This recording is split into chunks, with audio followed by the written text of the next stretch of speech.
Welcome to the Umzansi promotion relegation matches. We are in the final day, the final stretch, and Champion Sunday is officially here. Today we will know everyone who's going through to Umzansi Season 4, so you better stay with us. It's going to be cracker games. I'll be your host, Proxy, taking you through all of the action. Of course, I'm not alone. I've got our beautiful FIFA casters with me here. It's Snare, it's Tendo. They're going to be the ones screaming in your ears shortly, but it's okay. We'll first take a look at the schedule before we get there. So let's just remind you what we should be expecting today. Of course, we do have a FIFA segment this time around. Hopefully, touch wood. We've got Boba Beast and MaMtshali going head-to-head in a BO2 to see who's going to be taking that spot away.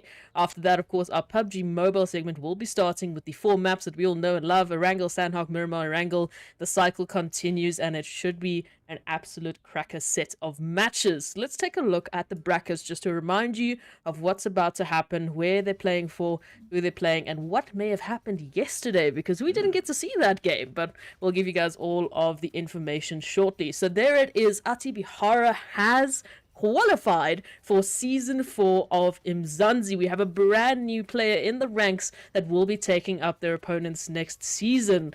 I mean, Snare, the score is 8-7. What are you thinking about that? It's a little bit heartbreaking, of course, for Darth Mayhem, being knocked out with only 1 goal to spare in the opposite direction.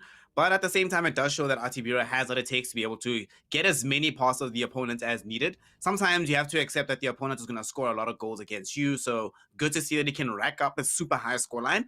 It's a little bit unfortunate that we didn't get to see just Darth Mayhem scoring on stream, and it is what it is. But the situation as it was didn't allow for that to happen. So Atibira, I'm glad we have a new entrant into the Umzansi Esports League, given that, Darth Mayhem had his struggles, and now we get to see whether or not Atibira, we now have 2 kind of different examples of the kind of future that he might have, right? Is he going to go the young savage route, win the whole tournament, or is he going to go the Darth Mayhem route and be back here next season? It's kind of exciting to think about, but I'm just sad we didn't get to see it with our own eyes.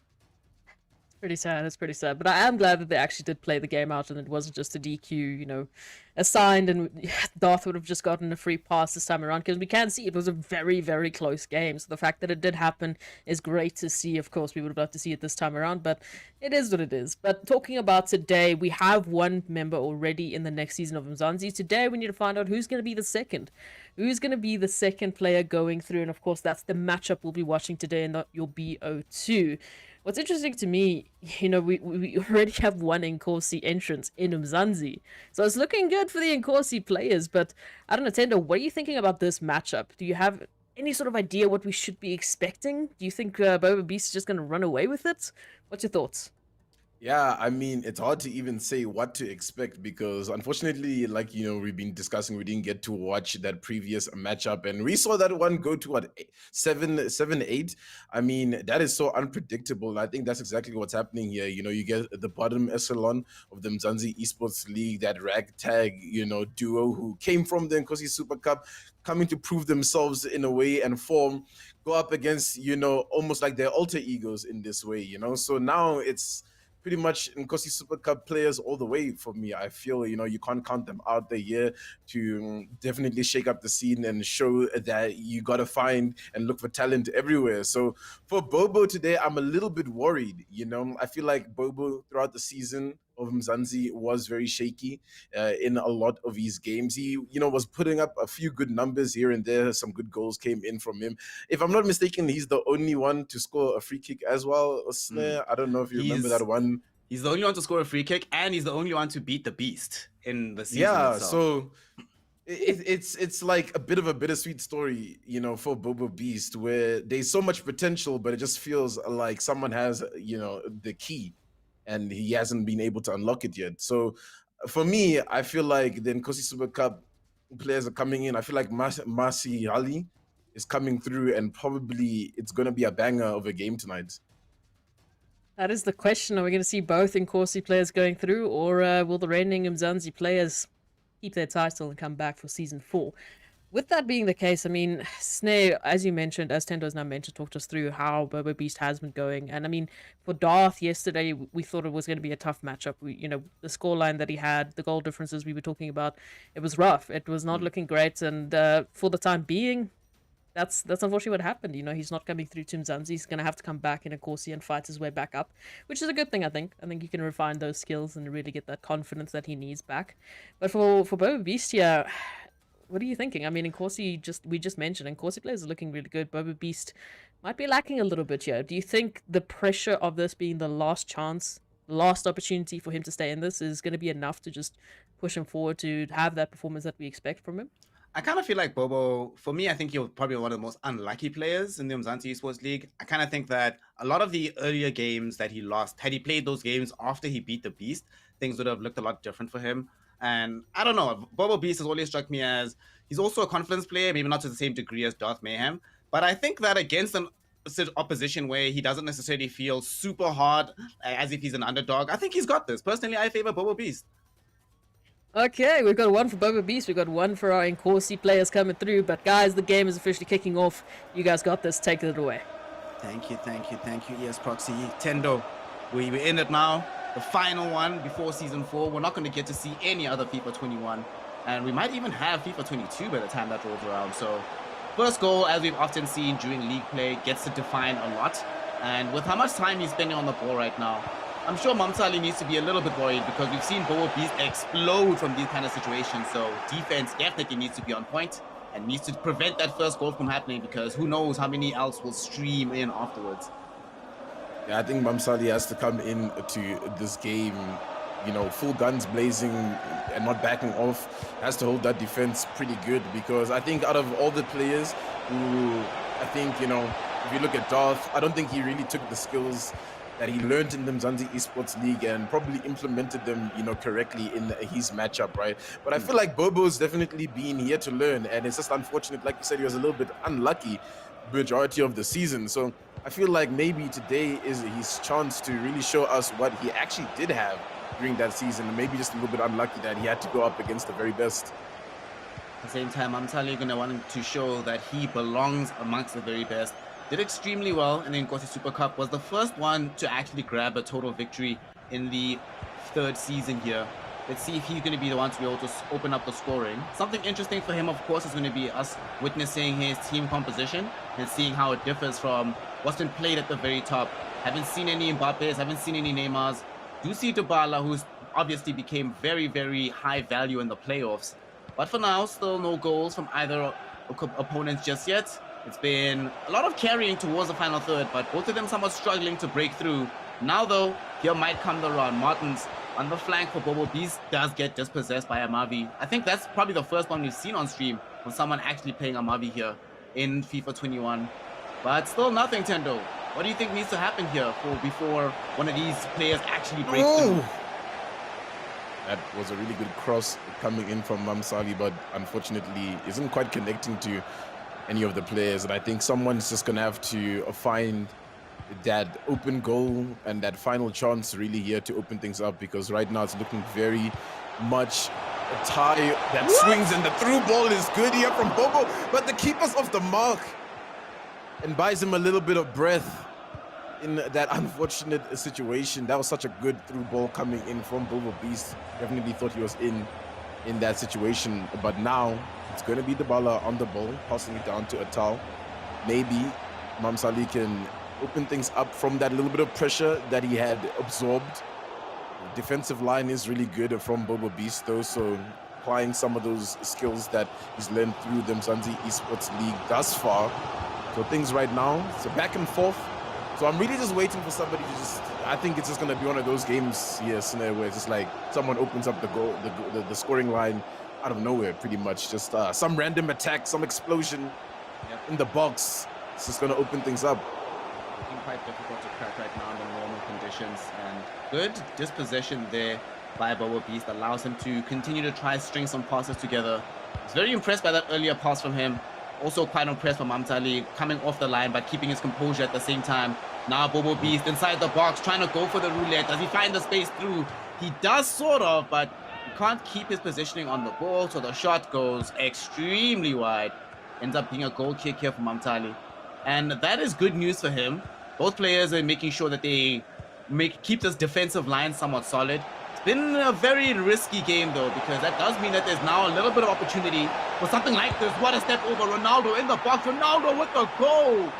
MaMtshali opens up the score sheet, and the Inkosi Super Cup champion wants to book his ticket into the Umzansi Esports League. Yeah, I mean, if there's one thing you can't change, Umzansi Esports League and Inkosi Super Cup is the attacking prowess that Ronaldo will just put on the pitch, I think, you know. Great positioning from MaMtshali there to finally capitalize things, and that's exactly what I was talking about. It was just going to be an explosion in the box, and Ronaldo will other than to explode right in that box and get him the front scoring line here.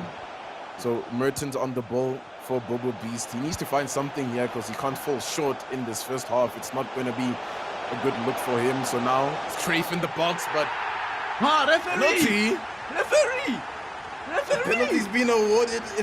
I don't even know what to say. It's Ramos on the ball. He's going to take the shot. What the save from All Black here? Oh, the scenes here in this relegation game, you can't even describe it.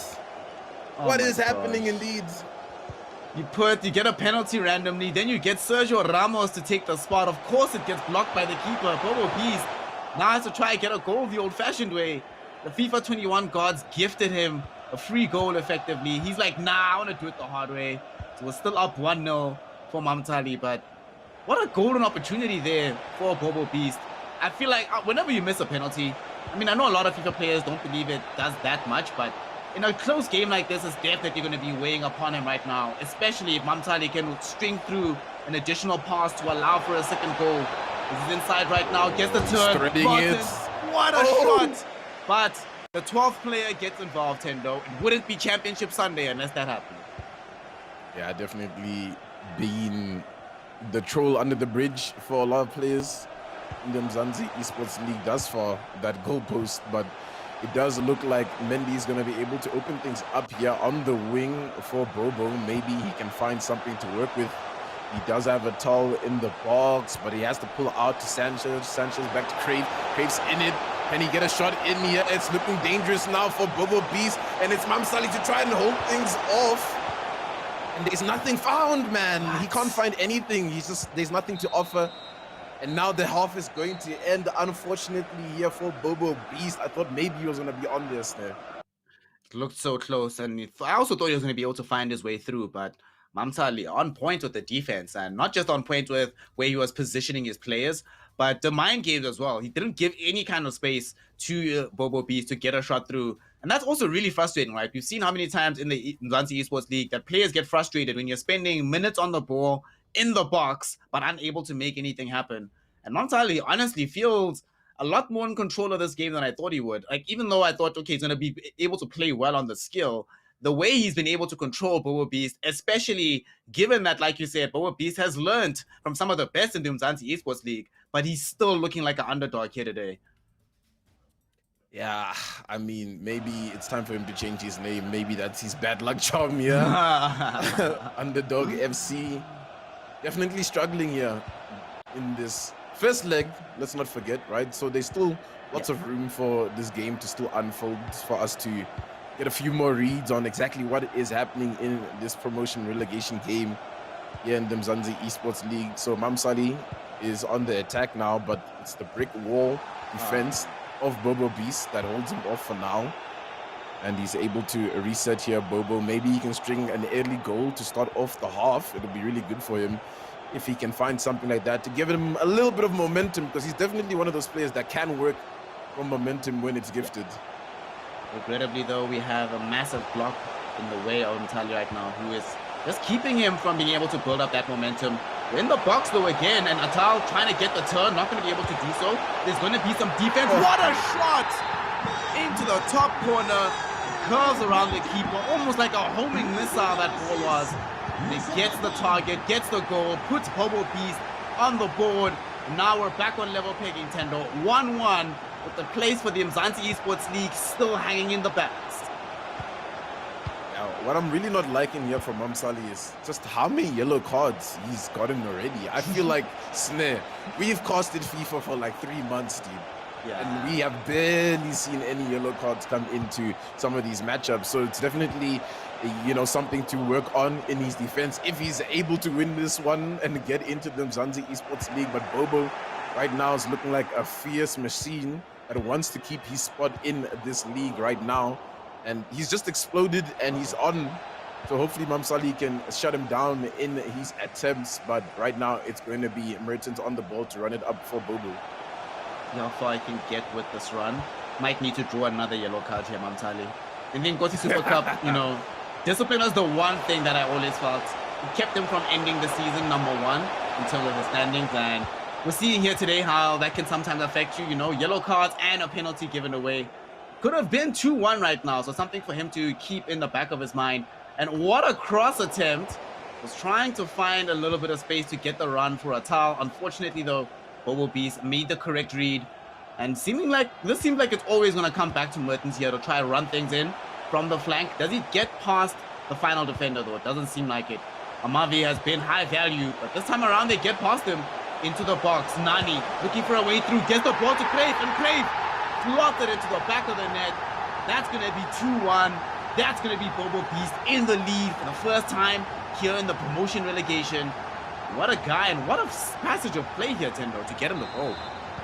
Yeah, some great link-up play coming in from Bobo. He plays it well with Mertens. He knows how much capability he has on that wing to open things up, and with Crave in the middle, he's just able to explode when he's got a good opportunity in front of the goal, especially. So things are looking good right now for Bobo to try to defend his position in the Umzansi Esports League. He'll definitely feel very proud of the comeback so far, but MaMtshali still in this one, can still make something happen, but he's definitely gonna have to find a way to crack open the defense that is being put up on the table by Bobo, and it's looking like a brick wall right now.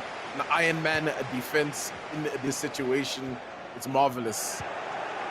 We'll have to keep up that defense, though. Great dispossession by MaMtshali. He's in the box now. Dejo Ramos not going to be able to dispossess the ball. He went for the errant shot there. MaMtshali, what a risk to take, and it doesn't end up panning out for him. But Bobo Beast definitely didn't expect that to happen like that. And it's those kind of random things you need to watch out for where your opponent can try catch you off guard. Fortunately for him, the keeper was up to the task. He was able to still keep it at 2-1 for now. Oh, what a pass! But the chip's not good. Unfortunately, the keeper comes off the mark just in time. And that's what Bobo's all about, you know. It's kind of like that young savage-esque, you know, play style. I feel like it's coming from the Inkosi Super Cup, right? You know, this ability to just explode from these opportunities where it feels like the opponent's just asleep in some situations in that defense. So luckily, the keeper's awake enough to stop things for now. Mertens, again, on the wing to open things up. And it's just been a struggle for MaMtshali to try and contain Mertens. He's in the box here. He gets a good pass to Nani, but it's offside.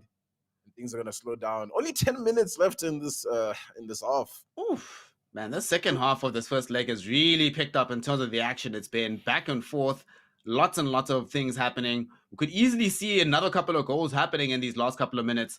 And the very scary thing is that yes, he's been able to rush off the line. Yes, he's been able to keep things 2-1, but it's still been Bobo coming in again and again and again. And unfortunately, it doesn't seem like we are that much closer to a guaranteed goal from MaMtshali just yet.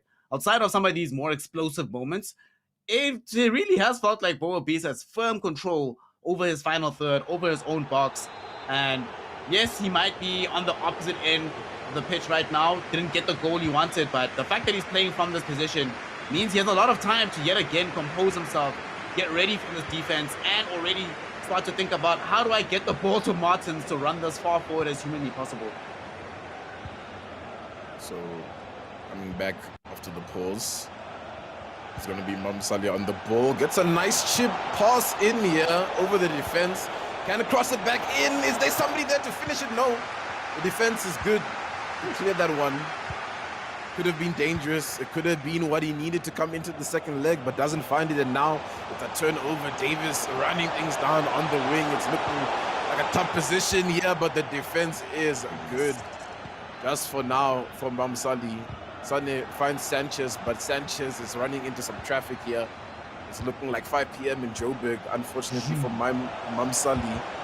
can't really find anything. And yeah, Snare, I mean, coming into the second leg, because that's what we're discussing now, right? Yeah. I feel like unless he finds something right here, he needs to evaluate some things and change some things. What's some of the things that he's going to have to change coming into this next leg? I think he's really been struggling with movement in terms of it seems to take him a little bit of extra time to think about where balls should go when he's in the final third.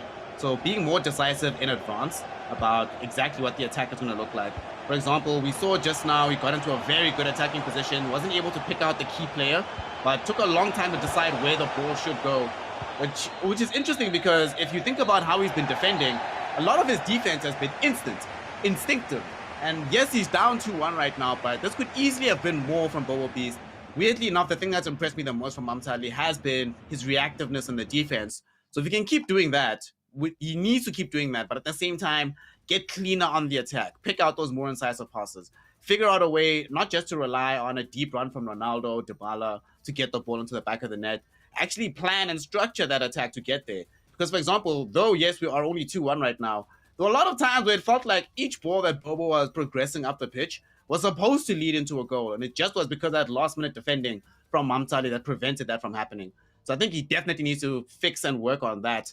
Otherwise, it might just be Bobo going back into the Umzansi Esports League to fight again, maybe take down the beast once more.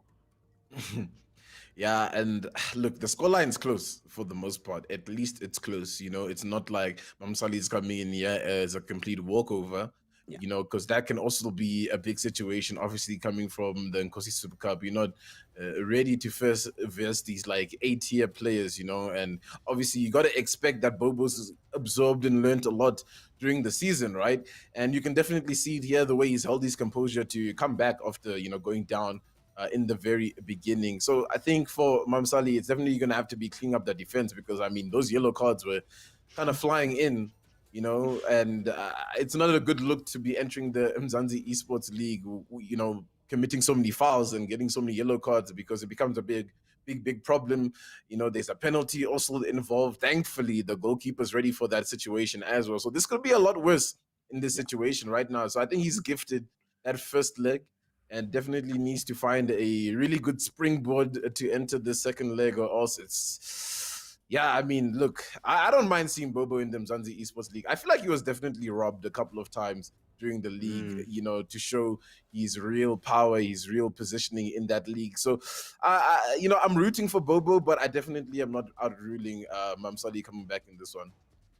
We'll have to see as well whether we'll get any personnel changes. I doubt it, but we have seen once or twice over the course of the Umzansi Esports League and even in the playoffs that one key player change making a huge difference on the pitch. I think another thing that we have to take into account as well for Bobo Beast is that he's been here before, not just on the way up, but also potentially on the way down, and he survived this gauntlet on both ends. So he has that additional experience, right? He knows what promotion is like. He knows what it's like to survive and stay in the Umzansi Esports League.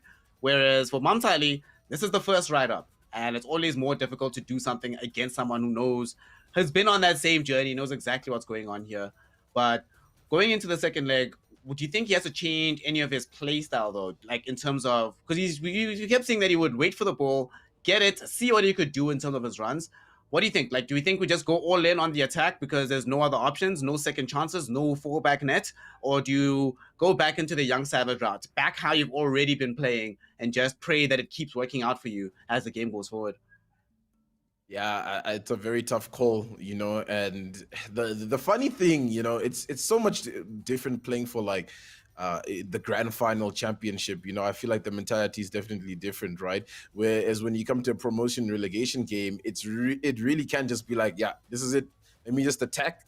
Let me just throw it all at him and see what I can do. Because at the end of the day, especially for MaMtshali, it's not like he was in the Umzansi Esports League to start off with. So for him, it's like, yeah, I mean, I had a good run in Inkosi Super Cup wise, so it's not going to be a bad thing to go back in, maybe improve myself to get to a better position. So sometimes, you're just going to have to wait and see how things go leading into the second leg. And hopefully, I feel like MaMtshali should try come in and employ as much strategy as he can instead of just going the all out. This is my final chance.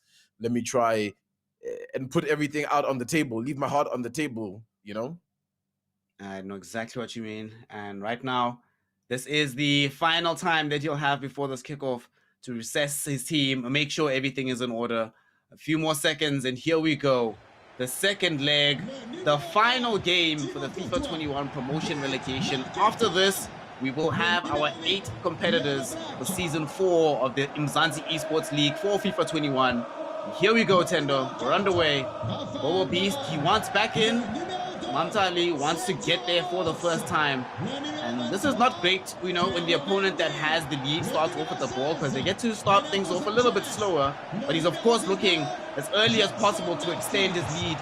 Renato Sanchez, how far can he carry this ball up? Tendo, can he get this opening goal? Yeah, it doesn't look like he's going to get the goal. And MaMtshali is able to just stabilize himself right now. And this is the time where you really need to read the defense well, and he does for a second, but the pass is a little bit too weighted there and won't find its initial target. Instead, it finds a defense. So it feels very tense right now.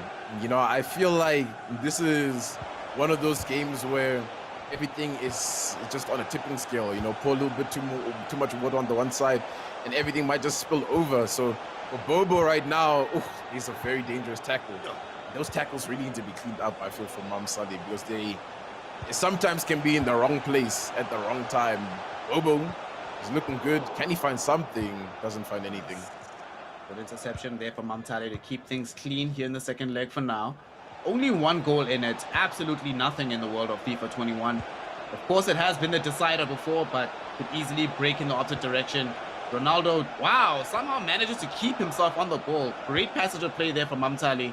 Will buy an opportunity perhaps, and not many have been coming his way, so the more and more he's able to create. And here we go, Dybala inside the box, getting into Ronaldo, who's trying to find his way through here, weaving in the passes. Sergio Ramos gets shot around, and somehow it goes wide for a corner kick here. Amazing attempt from MaMtshali. Oh, what a free kick! I mean, a corner. Why am I thinking it's a free kick? But wow, what a set piece in general. What? And I don't, you know, it just took me by shock, because I feel like the entire season we've only seen that one free kick come from Bobo, and it was spectacular. So now this corner comes in as a bit of a surprise to me. I didn't think people score corners in FIFA 2021, to be honest with you, Snare. I've only seen, you know, open field play goals. And that's one way to get yourself back into this promotion relegation game from MaMtshali. He's got himself in. And now there's a conversation to be had here. And Atal definitely feels it on the side of Bobo, and he strings himself in. What's going on? Alrighty, so from the one side, we get a pin-perfect header from a corner kick. And from the other, I'm glad it says Duracell on the front, because Mans ran like a freaking bunny, dribbling past all the defenders, getting this goal. We gotta see this again. Are you kidding me? Whoa. Whoa. All right. It's a good thing we're playing FIFA, because goals like that only happen in video games. My goodness. Bobo Beast now up 3-2. Not bothered by the goal that was scored against him, Tendo. Yeah, I'm just trying to catch a moment to breathe here. Okay, we're back, and it's MaMtshali back on the ball to try and retaliate from what just happened there, as he's got a good attack stringed here. He's finding a couple of passes, but the defense is looking good for Bobo once again as he holds things out. So it's as if the game just started basically here in this moment, as he's still trying to find something. Messi's on. Messi can be dangerous in the box where he is. What is that pass coming through here? 2 Mertens. Dybala's on it. Can this shot come in from MaMtshali? Maybe, just maybe, if the defense wasn't so good from Bobo, it could have strung itself in, but not today, as Bobo finds a way to stabilize. The way that this game has just gone like a pendulum back and forth has been incredible. Also loving to see that MaMtshali is playing with a lot more intention in this game number 2, making sure that he's not getting caught flat-footed, not getting put into positions where he's just flailing on the ball, playing with purpose. You know, that goal that came from Bobo now, what can you do? It is what it is. These things do happen. 2 spectacular goals from these players. Now, we're going to see whether MaMtshali can bring it level once again. Ronaldo, yet again, beautiful step over, gets past, and with the ball onto Mertens. Can he find a companion?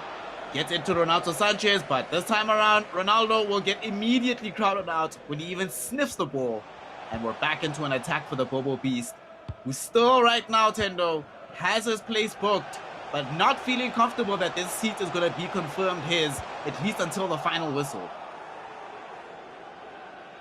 Goes out for a throw in here for Bobo. Maybe he can create something off this chance. Finds a towel. Now Towel stringing himself in here, and the defense is good. Nothing to panic about for MaMtshali as well there to retrieve the ball. Now it's Mertens to run it onto the wing. These things are looking... It's a bit of a grim pass there for MaMtshali. He's not really going to find anything with the defender on him there. So just desperation, I feel, with that one. Doesn't really want to get that build-up play going. And now it's Mertens on the opposite end for Bobo to run it down. And the defense is looking good. It's looking cleaned up here from MaMtshali. He knows what's at stake here. He wants to get into the season. Unfortunately, it does seem to have come with a little bit of a cost, as the crispiness that we were seeing for most of this half in terms of the progressive passing did have to be shaved off a little bit to make sure that their defense holds. Still stay with one goal. Needs to prevent Bobo from getting the next one. As Nani, in many respects, I would say man of the season going into the playoffs for the Umzansi Esports League Season 3. Can they get a goal here to cement themselves as man of just of everything, getting everybody through no matter what the situation is? For now, Atal, the goal scorer from before, looking yet again for these deep dribbles, will not be able to find them. Interception from MaMtshali will prevent that from happening. But, you know, he can intercept as many of these balls as needed, because now there's one half left, Tendo. He needs a goal. He's still lacking that one critical goal to get him on level pegging, because Bobo Beast honestly seems to have, I don't know if he had a conversation with somebody in between the halves and someone's like, come on, fam. Think about what's happening right now. He's like, all right, cool. I'm back. I'll play for it. Yeah, I mean, yeah, it's interesting because the two feel very, you know, matched up right now. I feel like this is a good matchup, you know, to kind of round off the season. You know, this is what it's all about, where the best of the best is kind of going up against each other in its own way and form. And you can see that from this back and forth that's happening between MaMtshali and Bobo Beast. So it's really just on the tipping scale at this point, man. I mean, like you said, it's a pendulum going back and forth, and I wonder who is going to score the next goal. I mean, it's very pivotal, right? Yeah. If it's coming from Bobo, he's pretty much bagged it. You know, he's back in the league probably. I feel like it's going to be tough based on how the game's been going for MaMtshali to find 2 goals, but 1 goal is definitely possible. You know, he finds this 3rd goal, he ties things up, and I mean, this second half is going to be so explosive and dangerous if that situation is to happen here, if he can open things up. But we'll just have to wait and see as things are underway in the second half. The final half for one of these players who's going to be tasting glory, getting back into the Umzansi Esports League. The other got to come back in the long road, try to get themselves into promotion relegation for Season 5. Seems like a long way away. You got to make your mark on this competition right now. Messi inside the box here for MaMtshali, looking for somebody to get it to. Renato Sanchez is the only person that's open, but does slow up the play to get the ball towards him. Ronaldo looked like he might be in a little bit of space, but Bobo Beast, wise to that passage, immediately closes him down. And I feel like once he's made the decision to just close down Ronaldo at all costs, it's made life a lot easier for Bobo than it would have been otherwise.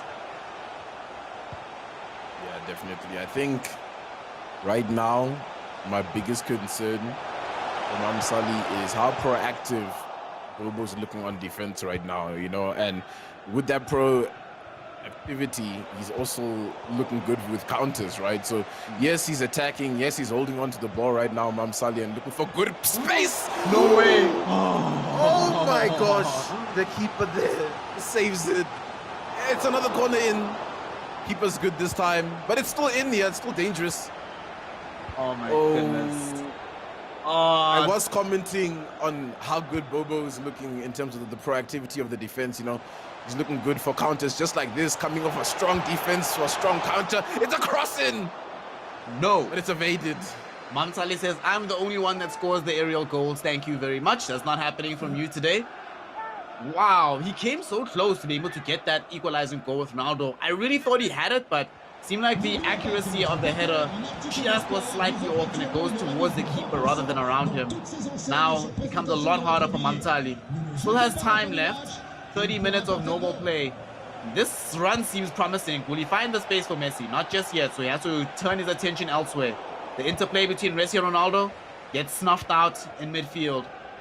It feels like he's sort of baiting him sometimes into thinking that he has open space, exploiting it, and then opening up space for a counter-attacking run himself. Martins gets it to Messi of his own, but Bobo will not be able to get his goal. He still does not have the cushion that he so desperately needs here, Tendo. Yeah, and if he doesn't find this cushion soon, it's going to be tough for him, because I think MaMtshali's really looking for this goal. He's really finding ways to open himself in to that box right now. And here's another attack, so now you got to be panicking if you're Bobo, especially if he finds this one in. Mertens on the wing, finds Ronaldo. Can Ronaldo open up some space? But it's that proactivity in the defense that I've been speaking about, that Bobo's just ready to flip it around and put himself in that advantage. Now here he is on the wing, finds Nani to try and play the ball, but the defense is also looking good for MaMtshali. I mean, like I said, they're matched up at this point. I feel, Snare, it's really whoever gets this next goal pretty much decides it for the other person. MaMtshali has queued up the pause. We've seen often enough that sometimes goals get scored right at this mark. But Bobo Bees, can he get his way through here? Atal on it. Can't find an easy passage, so needs to recycle it back to Akuna. No way through though, because MaMtshali says, nah fam, we're gonna have to work a little bit harder than that to get this decisive goal. But we are still in it. And we now have a deep run being made. Sandro Tonali, though, cannot find the precision on the pass, but ends up getting intercepted. And yet another opportunity for Bobo Beast here on the wing. It's just distracting, isn't it? You know, that post cue, you start to look up. And I feel like that's why goals get scored. I feel like the players are just like, oh, wait, what just popped up? And then, oh, it goes in. But luckily, it hasn't happened just yet. And MaMtshali's actually looking to pull something in before he can get this pause in to make a few adjustments into the squad. Finds a little bit of space to work with here, but not enough really to open things up for him in the box. Sanchez is on it. Sanchez finds the pass to Dybala on the turn. The turn's not good, and we finally do get this pause. The last 13 minutes of the Umzansi Esports League. And we're here. We got a breath, Snare. I mean, how's it going, you know? Like, yeah, it's tough today. Today's a tough day. Today you are working hard, you know, for your keep. By the time you get back in, you're gonna know that you've earned it. No one can ever say anything about that. The best we've seen, it's been extremely close between these two players, and that goes to show us that the gap between some of the players in the Inkosi Super Cup and the Umzansi Esports League isn't as large as we'd like to imagine. And that means that there's always hope for you as a player in the Inkosi Super Cup to catch up, get yourself into the league. And I mean, Young Savage came the same route, went ahead and won an entire league himself. So with these last 13 minutes, still a chance here for MaMtshali. I wonder what adjustments he's made. We'll see once we do get back into the game. Not many seconds left for him. This is it, do or die. If the changes don't work out now, they're never gonna work out. And he has a chance potentially to get this goal, but unfortunately for him, the ball right now does belong to Bobo, who's going to do everything in his power to get this as far away from his goals as possible. And honestly, Tendo, I wouldn't even be that surprised if we saw some good old game management TM getting involved here towards the end. Yeah, I mean, sometimes you got to pull it out, right? Because there's a lot at stake, and sometimes it's not worth playing the same way you played, you know, the majority of the game, especially in these dying embers. But MaMtshali has been looking dangerous on these kind of attacks where the slow build up. There's somebody down the middle, doesn't spot them out. And now needs to work on something. This is it. This is the final few moments. This is all we're going to see of MaMtshali. If he doesn't find anything here to bring him back into this conversation to be in the Umzansi Esports League, it's Messi. Messi finds an opening, takes a shot. Oh, wait. Oh, you're baited. He got you baited. Bobo Beast knew it was coming. He knew he was going to try cut in that direction. A classic play with Messi even. This might be the chance though. Just possession from MaMtshali. The ball to Leroy Sané, one of the players brought in right now. Will he be able to make his impact from the bench? Messi getting a dribble in. He's inside the box. Can he find the pass? No, he cannot. Closed out yet again. This time around, Bobo Beast, I doubt he gives up possession as cheaply. He's going, wait, as I say that, but it's out for a throw-in. All right, that's gotta be it. It's very difficult to imagine that this ball keeps going back to MaMtshali. So this might just be a tendo. Does he get a goal to go home with it is the real question I have to wonder here. What do you think? Yeah, I think the ref's going to call it pretty soon, but still on the attack. He's still here to make something happen. Desperation tackle there. And with that whistle, it closes it all off in the Umzansi Esports League. And it's Umzansi Esports League participant 1, Inkosi Super Cup 1. You know, we got both. We got both sides. You know, we have someone retaining their position and then someone coming in that's new, you know. And I think it's a really good testimony to how good Bobo actually was during the Umzansi Esports League season, right? I feel like, yes, he's 7th position, but I feel, you know, like you said, only person to beat the beast. You know, he scores some amazing goals when he does it. He is given the opportunity. I think a couple of things he needs to fix up. And hey, who knows, maybe he's going to be in those playoffs in season 4. But yeah, really great game today, I think. I think it's a pretty good testament. As you said, the competitive scene in FIFA is still heating up and it's still getting better and better. And hopefully the next entrance we see next time around will be just a step up. But for the time being, we do, as you mentioned, have one of the Umzansi contestants retaining their position, coming back for the next season. Boba Beast, absolutely congratulations. And of course, congratulations to Atibara. So those are our 2 new old FIFA players for the next season.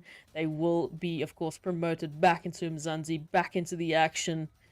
I think it's going to be an interesting one. I like the fact that we do have a little bit of a mix. I like that we've seen both sides of the stories. This game, obviously, I mean, compared to yesterday's game, is a bit of a different one, but still 1 goal difference. So it's still very, very, very close, which I like. I like that quite nice. So, what are your thoughts? Your last few thoughts here on our promoted players or our players that have retained their position? It feels right. I don't know how it's difficult to explain sometimes, but sometimes when you think about the competitive landscape and the degree of competition and the degree with which everyone has just gotten better and how close everybody is, the games that we saw, especially today, Bobo Beast was able to show that the lessons learned throughout the 8 weeks, you know, might not have given him the results that he wanted initially, but the lessons weren't in vain and they got him something. And on the other side, we saw for Atibira that he was the most consistent player from the Inkosi Super Cup and he ended top seed from that side for a reason.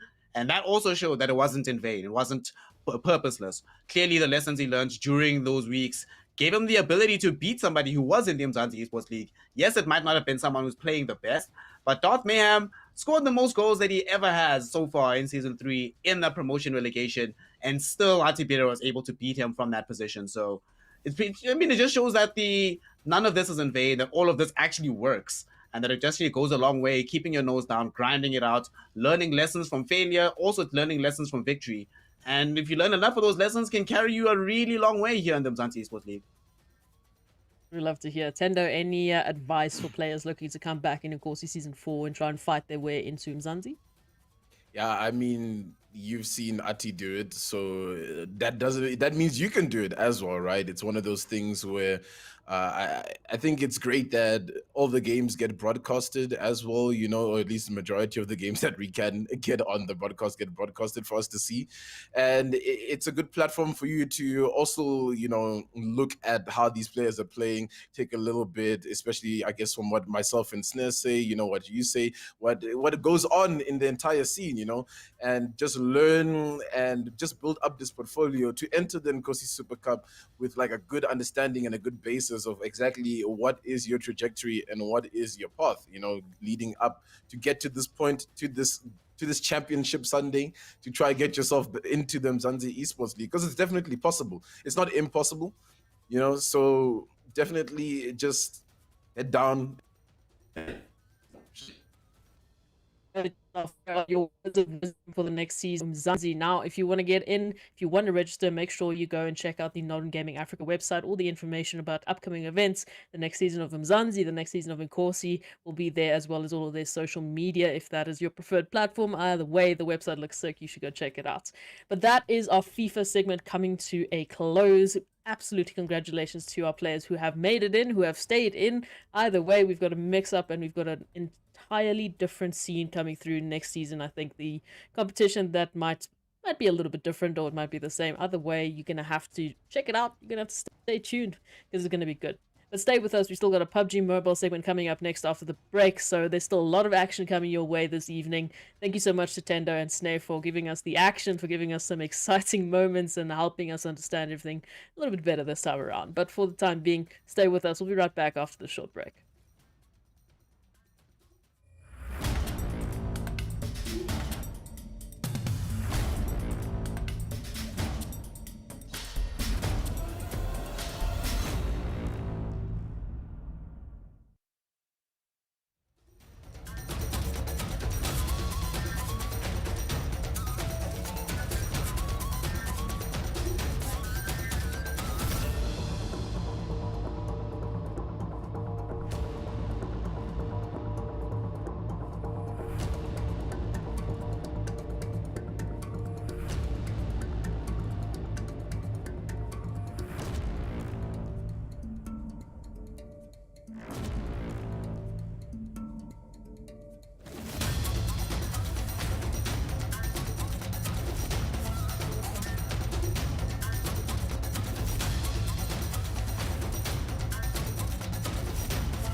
Welcome everyone to the Umzansi promotion relegation matches. We are officially in the PUBG Mobile segment, and there's a lot of talking points that we're going to be discussing today because there's some interesting teams that have made it to this point that we were expecting to go through yesterday already. But there's still 8 slots left for Umzansi Season 4, and we're going to find out today who's going to be taking up the remainder of those slots. Of course, I'll be your host, Proxy, and I'm not alone. I'm joined by our beautiful PUBG Mobile casters. It's Iro and it's Patchy, Mr. Inkosi and Mr. Umzansi, respectively, coming through today with all the stats. But first, let's take a look at the schedule to remind you of what we are in waiting for today, what is coming your way. And of course, we've just finished our FIFA 21 segment, going through to our 4 PUBG Mobile maps. Of course, it's Erangel, Sanhok, Miramar, and then all the way back to where it started, Erangel, for the last map of the season. Can't believe we're saying that, but we have officially come to this point. Now, let's go take a look at the brackets, and then we'll just discuss what's happening, how have we gotten to this point, who are we expecting today, and then we'll take you through the list of teams. So first off, just to remind you of how these brackets work, on Friday we had the bottom 8 of Inkosi go against the bottom 8 of Umzansi. Now, the top 8 of that match has already gone through to Sunday's games, and yesterday we had the top of Inkosi versus the top of Umzansi. The top of that matchup is already in Umzansi Season 4, whereas the bottom 8 teams of that matchup yesterday is, of course, joining the 8 of today's games. So for a lot of these teams, you know, they would have wanted to already go through yesterday, but unfortunately they have to come back through the grinder and really put in the work to get where they want to go today. So let's go and take a look at the list of teams that have made it to this point, and then we can discuss if it was what we expected or if there was a few teams that we really didn't think would be here. So let's start with the Inkosi teams, as they're majority of them on here. Iro, I mean, you know, these are some of the teams we've seen so far, but were you expecting a lot of these teams to be here? Honestly, like, we did see them try and dominate as much as they can. I mean, for Active Gaming, as one of those guys who were, sort of the comeback kings towards the end of Inkosi. I mean, if they're going to travel, sort of be in trouble when it comes down to Umzansi. So, I mean, day 2, sort of in this position, it is kind of expected. At the same time, it is a bit of a disappointment that we are finding them in this position. Well, we'll wait until you see the second screen. Obviously, they have fought their way through to the Sunday's games. And of course, Patchy, we've got Blank Legion, Toxic Esports, and Citizens Gaming from Umzansi. So I know Dr. Sidis, wherever he's at right now, he's very happy that they've made it to this opportunity. Were these teams that you were expecting to come through the list when we saw those Friday games happening? I mean, at this point, you know, it's like we've got our Umzansi teams. They're sort of in this grindstone that as it were, sort of as we were discussing back on Friday. This is kind of what we're expecting out of them, right? You know, they were in Umzansi for a reason, so you know it's not unexpected to see them here towards the end, fighting for their final spots in the league. But whether or not they're going to make it forward is another question entirely. You know, we saw some performances coming out, at least on Friday. We saw some performance coming out from the Inkosi teams. So I guess the question is, do they have what it takes to make it through that grindstone and actually get themselves back into that Umzansi Esports League for the next season? That is basically what we're asking. You know, that's the question that we're all asking at the moment. And as I said on Friday, I think the same hopes ring true in that I really hope that the best teams make it up. You know, I want to see the Inkosi teams, bring something new into the table, as they always do, and I'm sure they will. And it will also be nice to see some redemption arcs for some of these teams, like you mentioned. I know Dr. Sid's watching from the clouds, hoping that his team makes it through. So, yeah, I guess today we get to sit back and witness whether or not they will make it. So it's interesting enough, Friday we had more Inkosi teams actually qualify for today's games. You know, they fought what they needed to do. They were in the bottom slots, but they've made themselves another opportunity. Yesterday, we actually had more Umzansi teams actually grab those spots, and we have teams the likes of YONKOUS, Magicians, ScrimFarm, that didn't show up. Teams that we have been expecting greatness from. They have been so consistent in the season of Inkosi, and they've been so good. They've been insane, but they just did not show up yesterday. Iro, what do you think? What do you think happened there? I mean, the fact is we've had our best Inkosi teams now be relegated to a second day of matches, and obviously the question is, okay, are they going to show up today? Or are we going to have a repeat of yesterday? Where's the disparity coming through? Why are we not seeing this performance that we normally expect? These guys go through that grind. I mean, the 8 weeks of Inkosi, it was almost near impossible to even get into the group stages that you could call those 3 games that they had to play. So these guys know what it means to literally clutch up, get into the final moments, and this is that final moment for Yonkers, Magicians, ScrimFarm, etc. But will they clutch up is the question right now. I think we can maybe put on some money on some of the names, such as Yonkers. Yonkers knows how to get those eliminations, play around with their lobby and so forth. It's battle royale, RNGs always comes into effect, whether they get the zone, whether they don't have the rotations with vehicles and so forth. It's so much to unravel, and these 4 games will basically, shoot down what could possibly go into play with these teams, and it's exciting. I mean, we've come down to the best teams in Kosi now coming to day 2 or this moment right here to sort of say, look, we messed up on Friday, but we're here to at least make a redemption on those mistakes that had happened on Friday. So let's see what happens really for this evening.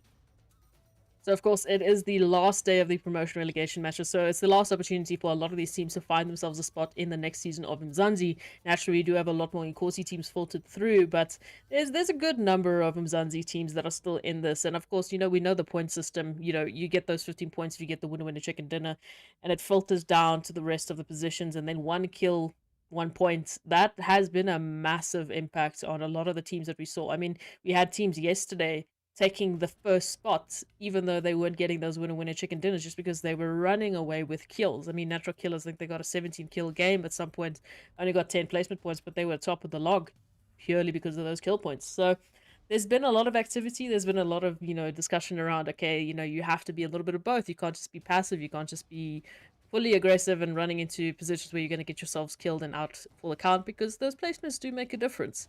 But for some of these teams, I think from Inkosi, the fact is that we haven't seen them really explode the way that we saw them. They've been extremely explosive with their kills, and yesterday just wasn't there. Whether they were holding back for today or whether they were, I don't know what happened yesterday, but it is a bit of a question mark. We'll have to wait and see. We've got Erangel first, and Patchy, how do you think some of these teams will fare? Is there any teams in particular that you're keeping your eye on?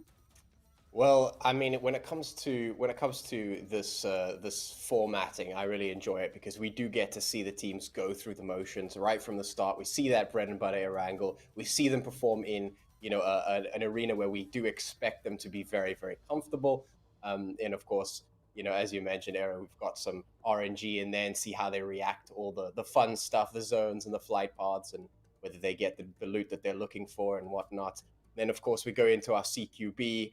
In the form of Sanhok, we move on from there to get to Miramar. We get our long ranges, we get our strategic movements, those engagements, the height, elevation advantage, and all that fun stuff. And then, of course, we come right back into Erangel. So the teams really do get taken through the motions and they are tested, which is what we want to see coming out of the teams ultimately, because we want the best of the best. We want the teams to be at the top of their game when they come through, and only the best teams need to get in to, test the beast that is Umzansi, and it chews you up and spits you back out. And we're in the portion where, we're taking the group, we're testing the bucket, we're separating the wheat from the chaff, we're getting our best of the best teams to toss back into the beast and see, if they'll fare well. So honestly, teams that I'm expecting to go through, I have no clue. As I said, I'm expecting the best to come through. That's what I want to see. I want to see teams that are capable. I want to see teams that know what's going on, that are performing, whether it be just really brilliantly positioned teams, whether it be teams that can just absolutely run away with those kills, whether it be the best of both worlds, which would be the ultimate goal for these teams here. That would be great to see. Oh, with the plane locked and loaded, everyone is getting ready for the first map of today, the last day of promotion relegation, of course, brought to you by Nodwin Gaming Africa. Erangel is here, Patchy and Iro are here to take you through all the action. And guys, you know what you're doing, just take it away. Oh yeah, let's take it away. It is map number 1. It is Erangel. We're heading straight into it. We've got a nice flight path heading down there from George all the way to the south of that military island. So, of course, nice access for just about anywhere. Of course, the extremities on the east, not so much. But at least we might see some drops down onto that military island, which is going to make me super happy if we do see that. And then, of course, we'll be able to get into the action. All about that action here today, as these teams literally come to that very last moment. And we spoke about emotions and so forth, and starting on Erangel and going all the way to game 4 being on Erangel. Like, what do you do on an off spawn situation when you have died in game number 1 off spawn? Do you switch up your drop spot? Do you go somewhere else? Because I mean, it's scary moments that we are witnessing right now for most of these teams and so forth. Yeah, one of the things that I noticed that I think is quite interesting here is that obviously these teams, they're not, some of them know one another, some of them don't, some of them aren't really familiar to be on the battleground with one another. So, Mhm. sometimes the drops get all different and weird. On Friday, we saw a initial drop where nobody touched Pachinki, and it looks like we might actually get a similar situation where the teams are not exactly comfortable with dropping with one another. And so we get some very interesting and very sporadic drops. And you can see right on the map here, all the way down that west coast, we have a bunch of teams situated. And then, of course, on towards the east of the zone, we've got a bunch of drops clustered in that location as well. So the spread is actually not very even. It's very, very much clustered to both sides. And we even have a double drop up towards the north, just off to the side of Severny. So, I mean, really, when it comes to that, I think the teams are just, they're thrown into the mix. They're thrown into the thick of things, really into that frying pan. And to see how they react is really, half of the fun, because they really do have to stay quick on their toes and on their feet and really react to what's going around. And it looks like we even have a couple of skirmishes breaking out straight off the bat as well. Going to be some BM with that death fist. Yeah, it's so crazy, Rango being such a huge map, that we have such congested drop spots west, east, and so forth, where, most of these teams could have dedicated POIs, and so you usually see that in other battle royales, but here in PUBG, it's all about, like you say, that mixed drop spot situations that they find themselves in. It's not that, okay, I know that YONKOUS lands here, or Scrim farming, or whatever the case may be. It's, I want to land at Gatka or whatever the case may be, and I'm going to dedicate regardless who's landing there. I mean, most of these guys are quite close to each other, and brings in that early engagement and pressure across the team. I mean, if, like we just saw one guy being absolute boxed to death over there, his teammates are under that pressure now because they have lost a man, and that's gonna lose the opportunity to W key or even get some kill points mid game and so forth, which Proxy mentioned that it is a key factor. The team that had come first didn't even get a winner chicken dinners. It was all about those kill points and so forth. So, man, what is your strategy when it comes down to, if you were one of these teams right here? Would you go passive or aggressive in these off spawn situations? Oh man, I always have to advocate for that aggression. It's just, I don't know. There's something about just being active on the map is something that I always have to argue for. It is super, super big. You could see, speaking of, August already getting in some big shots here, putting in some big damage, which is good to see, looking for a second one as well. So it's good to see the intention here. And this is basically what I'm talking about. You want to be active on the map. You don't necessarily have to be aggressive all the time and actually like go in for the fight all the time, but being active is always important. Doing something at all times is always important, to make sure that you're, if you're going in, you're dropping, you're looting up, you're making sure that your team's on the move, you're making sure you know where the enemies are surrounding you, where are they, what are they doing, can we take a fight, should we take a fight, or should we retreat? It's always important to be doing something. Make sure that you're staying active, staying adaptive, because the map changes. That zone gets smaller, the teams rotate, they make their moves, and you've got to adapt to that. You've got to change it. And I think the biggest successes that I have seen pretty much throughout all the seasons that I've been in Umzansi, it has always been the teams that know when to take a fight, and they can commit to it, and they go in and they actually pick those kills off. They get those slots. They just keep doing things, and they keep giving themselves opportunities. They create the opportunities to give themselves points. And I think that's probably the biggest the biggest thing, the biggest strategy mindset to have when it comes to games like this. You can see on that map, a lot of teams have decided to move away from that zone, which makes sense considering they have a little bit of time to work with. It's a nice, easy zone. It's not going to be too difficult to get inside.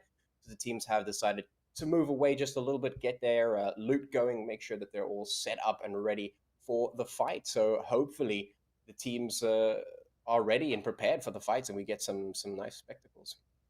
Yeah, hopefully that does come into play. But I mean, it's only the best of the best that will be walking into these final moments of game number 1 and etc. And it's always interesting to see the aspects of off spawn, mid game, and when it's the best time to take these shots and so forth. And it's really interesting that decision making, especially in this game, comes into play when it comes to aggression. I usually see, especially in the Inkosi, the 8 weeks that I was there and spectating this tournament, is that they're not that aggressive when they get an elimination. They don't immediately push on, and even if it's a 3v1 or 2v1 or whatever the case may be, you never see that action across the board. Like, okay, let's commit. That's what PUBG Mobile is really interesting, is that they play it slow, they play strategic. And it has to be probably one of the most strategic battle royale games out there is PUBG Mobile, because those decision makings that these teams commit to and so forth. And sometimes you make the wrong ones, like Godless and so forth, rotating in the open. They're gonna get taken out by Wizards then. So I mean, it's very tough. It's very tough scenes that we have to witness in the Inkosi and Umzansi leagues. Yeah, that is actually one of the most interesting things for the guys watching. I don't know if anybody watching here was following since season 1, but back in season 1, that is exactly what we were looking at. We were looking at these teams that had just made it through, and we had our first season, and the teams were sort of hesitant when it came to that aggression. They didn't really know how to go for those fights. And since then, season after season, we've seen the teams really stepping it up and changing, and being able to master the ability to maintain that PUBG strategy, but also being able to actually handle aggression and take it well. And we've seen some rising stars that have come and gone over the seasons that really have shown us the ability to take aggression to such a new level and really hammer home that that strategy that I was talking about, the active strategy. It's important to have balance, like we were talking about. You need the placement points and you need the kills, because that's how you dominate. That's how you make it to the top. We've seen that coming out of so many teams, so many legends of the past. We have to mention the Temper, the G3, I think, at the moment. They have shown us a couple of seasons ago, they were just sitting on top, and there was a reason for that. They had some really good strategy, and they had some really good map awareness and knowledge of where to be and how to position, but they also knew how to capitalize on their surroundings and actually make the most of their aggression situations, which is absolutely fantastic. So I mean, that's really what we're waiting to see is, do any of these teams have that up their sleeve? Do they have the ability to make that happen? Because if they don't, and they make it up to the next season of Umzansi, they're going to be thrown straight into the fire, and they're going to have to learn that, and it's going to be absolutely insane. So we'll have a look and see what these teams have to offer. That's really what we're interested in seeing. What do these teams bring to the table? What do they do? What are their play styles like? And ultimately, we'll have a look and see who makes it up into the next season. Yeah, it's very interesting with the Inkosi. You got that 8 weeks to battle out and make it into the promotion relegation sort of format. Is that it's not consistent. So like week 1, you may have the likes of YONKOUS, Magician, etc. getting into an active gaming, but then week 2 you just don't see any of them because they didn't make it into the next phase, or the 3 matches that they meant to play for that single week. And that's what I think where Umzansi sort of changes up a lot, is that it's more of a format and you almost know who you go up against quite consistently. I think that's where you get to learn more about what PUBG high level competitive looks like. And for YONKOUS, I mean, they were like one of the most consistent teams in Inkosi. The way they just grab eliminations from behind, and you wonder like, wait, what just happened? And I mean, hopefully we get to see some of that action from this team going into the 4 games that we have this evening. but we've literally come down 10 minutes into the map and we still have 50 players alive and 15 teams. So there's been a little bit of action across the board, but nothing too dramatic or serious. And I mean, it's just moment of time until the storm ice shrinks even further and we get into these final moments. Yeah, the chaos that comes out of what is the first map here with between these teams is usually expected. I mean, these teams, as we've been talking about, they don't really necessarily see one another very often. So in this particular format where, finally you're in this sort of promotional relegational format and you're trying to make it up, you're not exactly sure how to approach these teams. This is the first time you get thrown into a big bundle with them and you're trying to figure out how it is you need to approach the situation. So it makes sense that they haven't really been able to pull anything crazy off. And, as you were talking about it, that consistency that comes with the Umzansi League is really, it's a step up to the level of, just competing, at a repetitive sort of environment and with people that you see constantly. You can sort of work better strategies against them. Whereas here, you really do have to play on your toes a lot and get a feel for what's going on. But that's exactly why I like the format that we've got, where you start on Erangel and you come all the way back to Erangel. You sort of have that second chance. You have a chance to warm up to the teams and see what's going on here. So these teams, at the moment, they're just warming up. We're getting in towards zone number 3 at the moment. We still have 15 teams. We've got 49 players left alive here. And it looks like we've got a little bit of a congregation surrounding these trenches, which could potentially fuel some very interesting battles, depending on if the zone actually ends up in this spot, which can definitely cause some very, very interesting final zones. So looks like the teams are preparing for that, getting themselves locked up into their compounds, into the trenches, into their little bits of cover here and there, preparing for the battles. And certainly once our zone starts to close up once again, I think we'll start to see a lot more battles breaking out. Yeah, no. And you can see now you got like MGC and Act Gaming quite close to each other. These were very advocates in the Inkosi Super Cup. So now I don't think they will get into the action that much. Some things I usually see a lot in these PUBG Inkosi Super Cup moments is that the teams are never really on each other. It's either one rotates out, they quite separate. If you saw like Active Gaming, they were in the trenches and the houses over there. Like, it's so phenomenal that this battle royale PUBG mobile game is just so different to the aspects, and I always emphasize that when I come to the show over here, because it's you rarely get to taste the difference in competitive or sort of scenario that comes into play over here, and it's always like a full plate for you to eat, and you enjoy spectating and watching what sort of plays out for these players. Yeah, and we'll just have to wait and see what plays out for these players here. The zone has shifted slightly towards the south. Is going to be ending down in that region. Just above the ferry pier, you can see a lot of teams making their way down across that line. Lots of teams taking up residence inside that zone, spreading out and not really taking any fights. No one wants to commit just yet. But of course, the later that we go on without committing to those fights, the more chaos that we see coming out of it. This is proven time and time again when we see it come out. If you don't make anything happen in the early game, it's absolute chaos in the end game, which is where we are slowly approaching. We're pretty much slap bang in the mid game at the moment, waiting for things to explode into chaos, which they will do very, very shortly.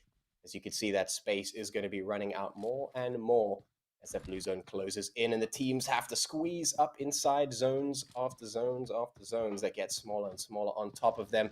Once they run out of space, it's going to be a battle for the land. And of course, speaking of battles, we do have some shots coming out here of Nero. Wakanda actually going to fall to his doom here and get instantly thirsted there by Dan. And not a successful assault here, and Gad on the back foot as well. No ability for his team to come through. The thirst, of course, has to come through as well, which is a little bit unfortunate for them. But it is inevitable that these battles will continue to happen as these teams are going to start running out of space quicker and quicker.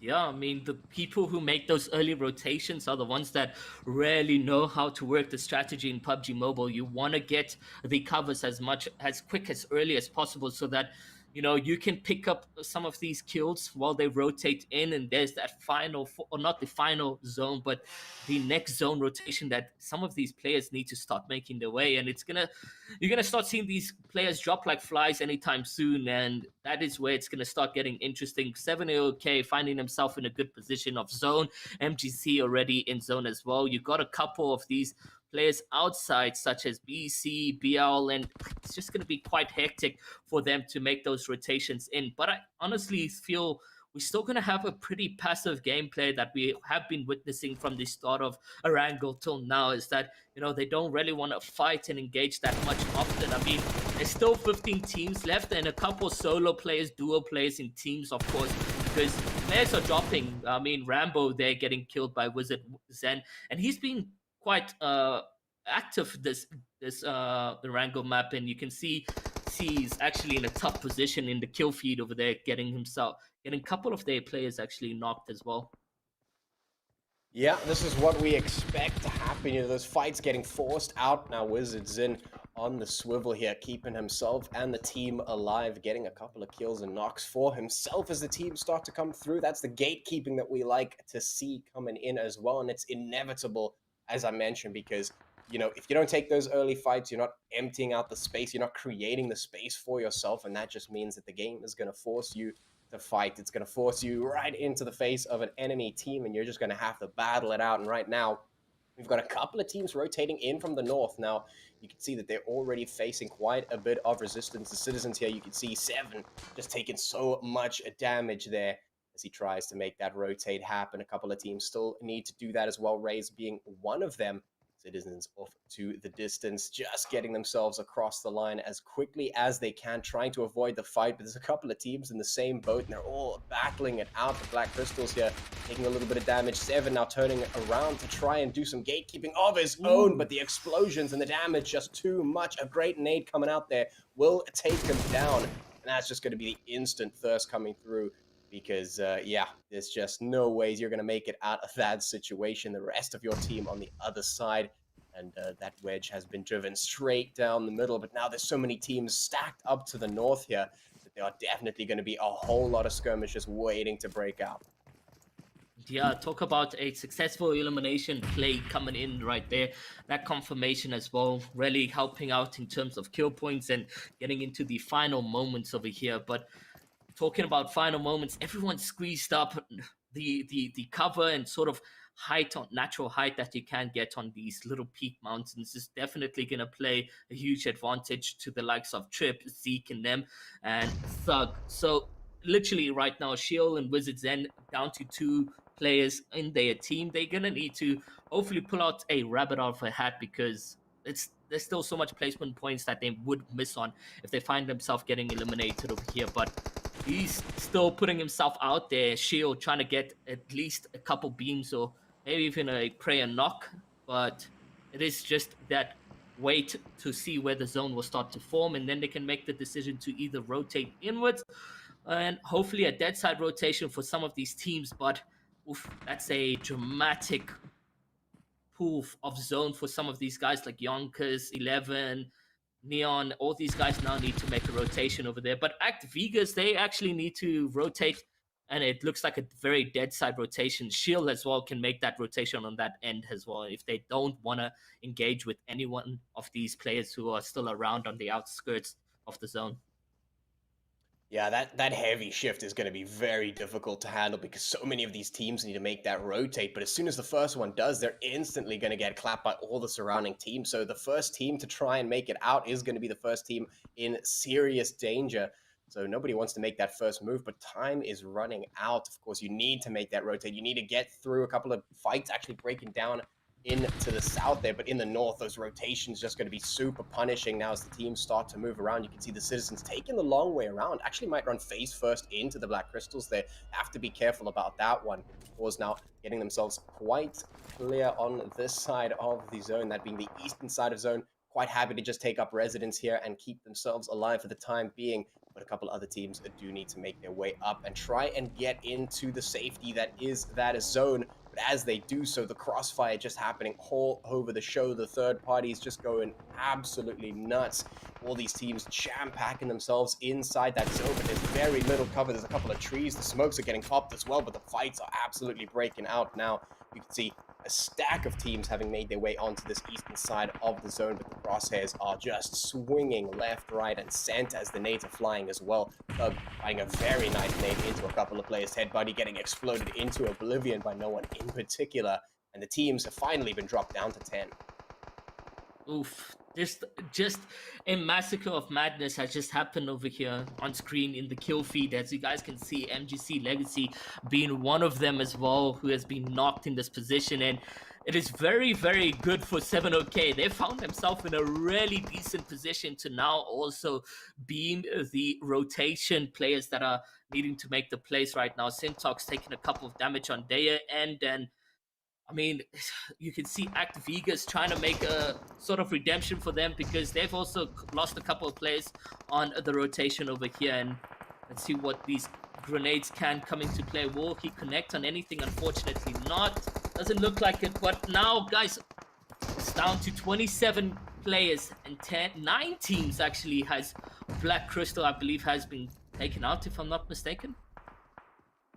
Yeah, the eliminations absolutely flying now, and that blue zone about to close up and make things so much more difficult. The shots from MGC now flying straight ahead, trying to get a couple more kills for themselves, but there's the zone rotate. It's down in towards the southwest. Tons of teams now needing to scramble their way across that line to try and stay alive, try and get themselves into safety. No one in the center of the zone just yet, but that would just be madness at this point. Very little cover to utilize. You can see MGC utilizing this little ridge here on towards the south of that zone to try and get themselves a little bit of cover. Louis gonna go down as well as the shots are flying. You can see it's absolute madness and chaos in towards the east of that zone as all the teams are trying to rotate. Atrox just getting absolutely hammered by Dan there in the kill feed. You can see Bulls making their way across in to Atrox to try and make something happen. Hero going to be riding Yaya over. Zuka goes down. Nero falls to the ground as Pika puts those shots in. Rids now making a dash for it to see if he can get an angle on any of these teams. Legacy coming in with those hits as well. Dan on top of this hill needs some help, needs some assistance as those eliminations going through. Atrox getting taken out. I believe that might just be the end of them if they're not careful because they have very low HPs, but they are going to be able to find Nero as well. Pika going to pick that kill up, but look at those HP bars. It's not going to last very long if they're not careful. Soho here behind this rock has to keep a weather eye out for MGC if they decide to make a push, but I think they're quite happy to just sit behind that ridge for the time being for a little bit of cover. You can see those smokes getting popped all over the show to obscure that vision and try and prolong the life of these teams here.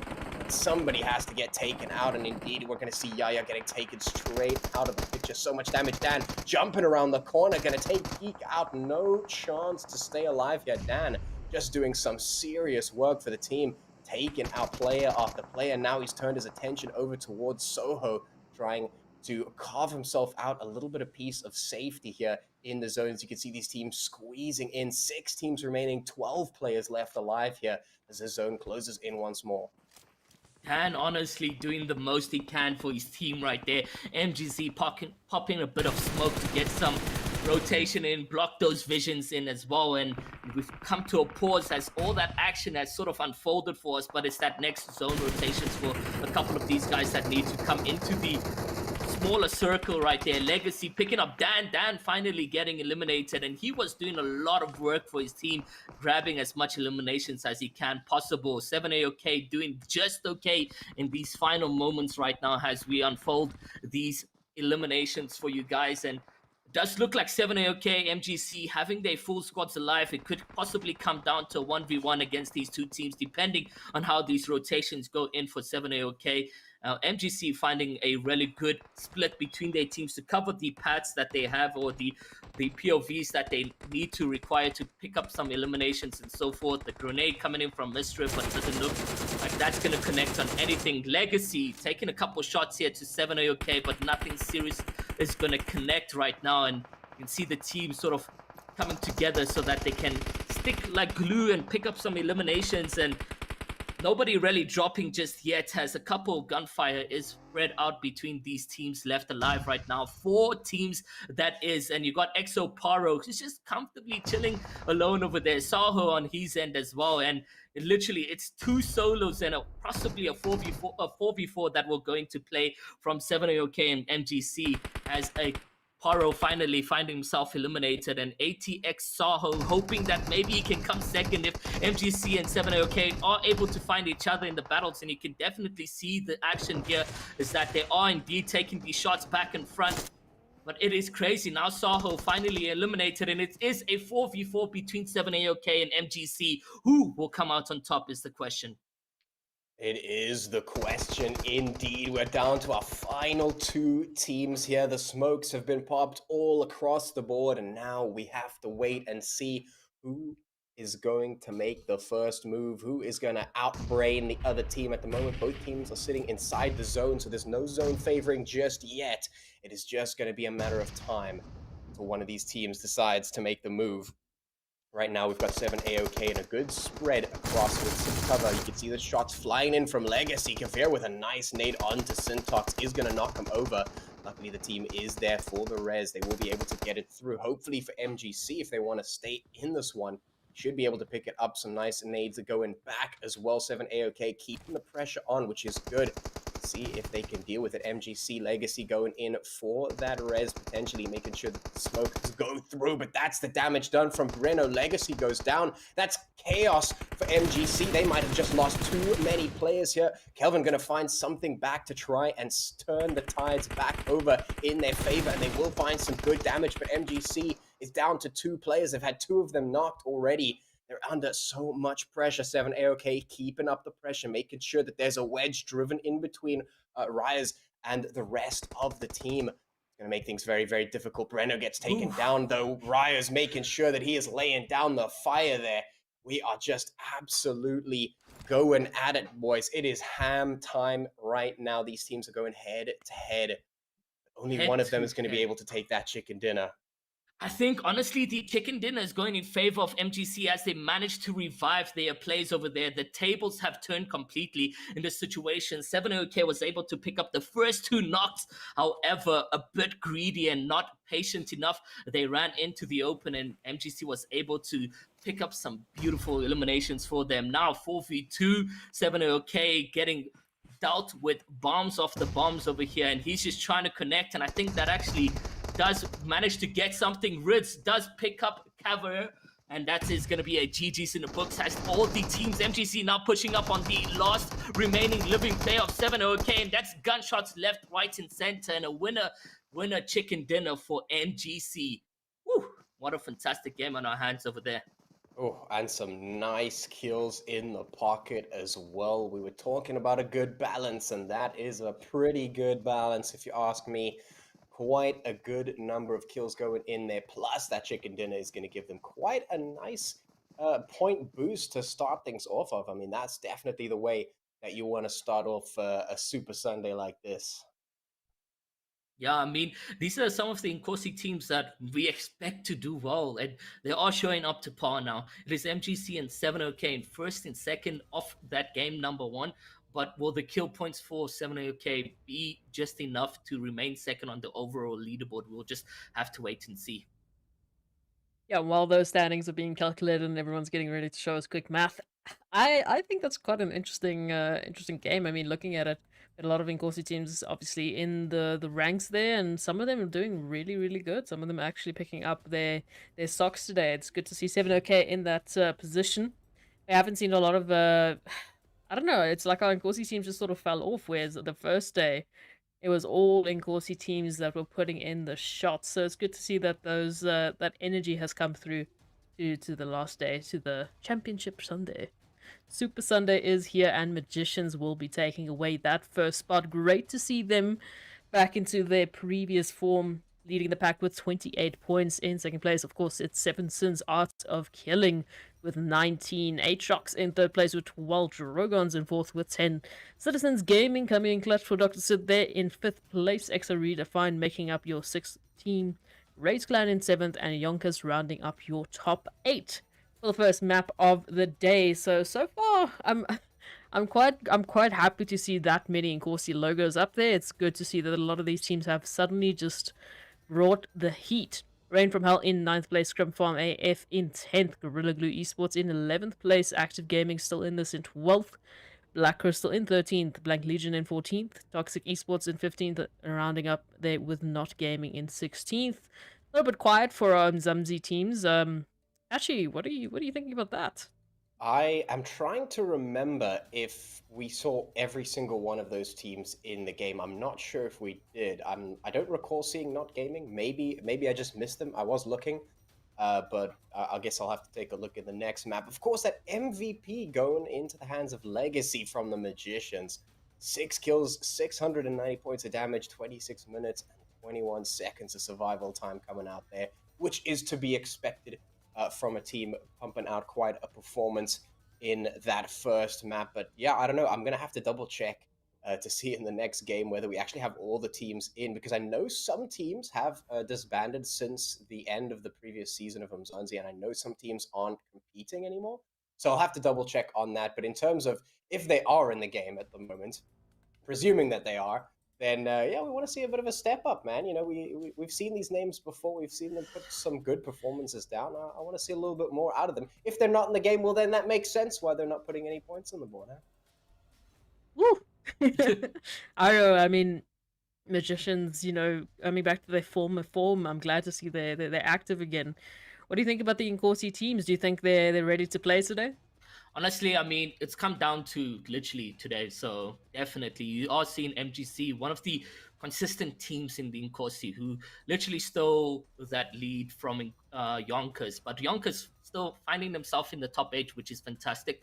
Hopefully, we can see a lot more from them, and then people would understand why we speak a lot about YONKOUS. But it is what we expected today, right? I mean, if you look at the overall leaderboard, there's a lot of those Inkosi players dominating, trying to get as much early kills as possible. When it came to Wizard Zen, he was picking up 4 kills before we even got into that form of zone. So really, I mean, I'm really happy to see this come into play for some of these Inkosi teams.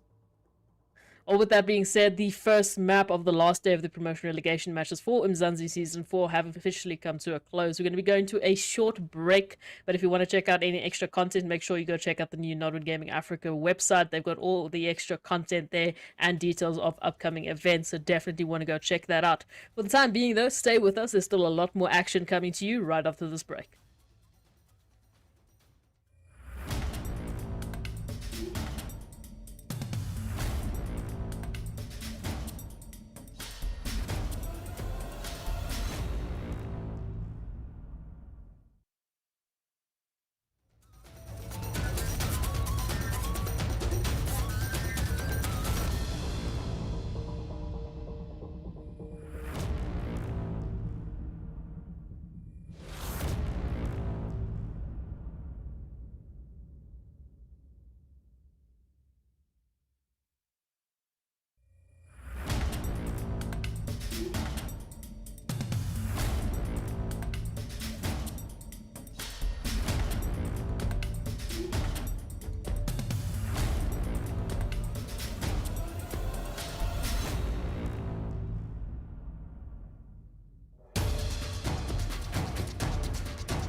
Welcome back, everyone, to the Umzansi promotion relegation matches. We are on the last day, and we've just finished our first map of the day. Of course, that was on Erangel, so let's take a look at those standings just to remind you of what happened there and who gave us a surprising performance. I'm happy to see Magicians. They've officially woken up. They're back in the action there. I mean, Patchy, you can take us through this. What were the standings like? Yeah, so I mean, we had some really good stuff coming out, as you mentioned, of the Magicians, and they're going to be picking up that first position with 28 points so far, which is good to see, as you said, stepping up to start things out nice and strong. Same could be said about Sevenson's Art of Killing coming in that second place, 19 points. And of course, we've got Atrox over there in third with 12, followed closely by the Drogons in fourth with 10, and the Citizens with 9 in fifth position. Then, of course, we have EXO Redefined in sixth with 8 points, RAZE CLAIN in seven with 7, and YONKOUS also with 7 in eighth place there. So some nice points actually being taken from some of those top teams. And of course, moving on to the second page, we've got Rain from Hell there, 4 points in ninth position there. ScrimFarm in 10th with 4 as well. Gorilla Glue with 3 points in 11. Active Gaming with 2 in 12. Black Crystal with 2 in 13. And of course, Blank Legion, Toxic Esport, and Not Gaming coming away with 0 points each in 14, 15, 16 respectively. So yeah, as I mentioned, like some good points getting picked up there from some of the top teams. Good to see them, as you mentioned, waking up. MVP, of course, just to remind you, it's going to be Legacy from the Magicians, picking up 6 kills and 690 points of damage there with a survival time of 26 minutes and 21 seconds. And that's the kind of stuff we like to see coming out of game number 1. I'm just hoping that game number 2 is going to train the teams a little bit better in terms of how to get the fights going early, because map number 1, a little bit slow, but it's to be expected. You know, the team's kind of touching toes for the first time, seeing what's going on. Sanhok, however, is a little bit of a different story. You can't do that. It's kind of like you're in the action, stuff is happening, you've got to fight, you've got to make stuff happen all the time. Otherwise, you will get crushed, whether it be by the 3, 4, 5, 6, 7 teams around you or the blue zone that's chasing you. It's going to be one of those two things, probably both. So you really need to get going. You need to eliminate those teams. You need to get those points, and you need to get them super, super quick. So I'm very excited to actually see these teams getting thrown straight into the frying pan. And hopefully that's going to set them on fire just a little bit moving into the next couple of maps, and just keep them active and keep them going. Because, of course, once we make that final loop around, we get to the end, and the teams that are going to be finally decided to move through into the next season will have been decided. So, you know, we're just crossing our fingers and waiting to see which those teams are going to be. Of course, I mean, Sanhok, we know, I mean, you're going from that 8x8 block to that 4x4, so it's a lot smaller, so third parties it's a common occurrence, which also means that a lot of teams have an opportunity to steal some kills, to get some points in their pockets and climb up that leaderboard, which is important for a lot of the teams who didn't have a good start on Erangel. So we might be seeing a different top 10, a different top 5, which does mean that our leaderboard, our overall leaderboard, might look a little bit different. And of course, if you do want to check out the overall leaderboard, we will be showing it at the end of the stream. But if you want to catch it before, then you can catch it during the breaks on screen, during the timer. It pops up as it goes. So you can check it out there if you want to stay up to date with the teams that you may or may not be following.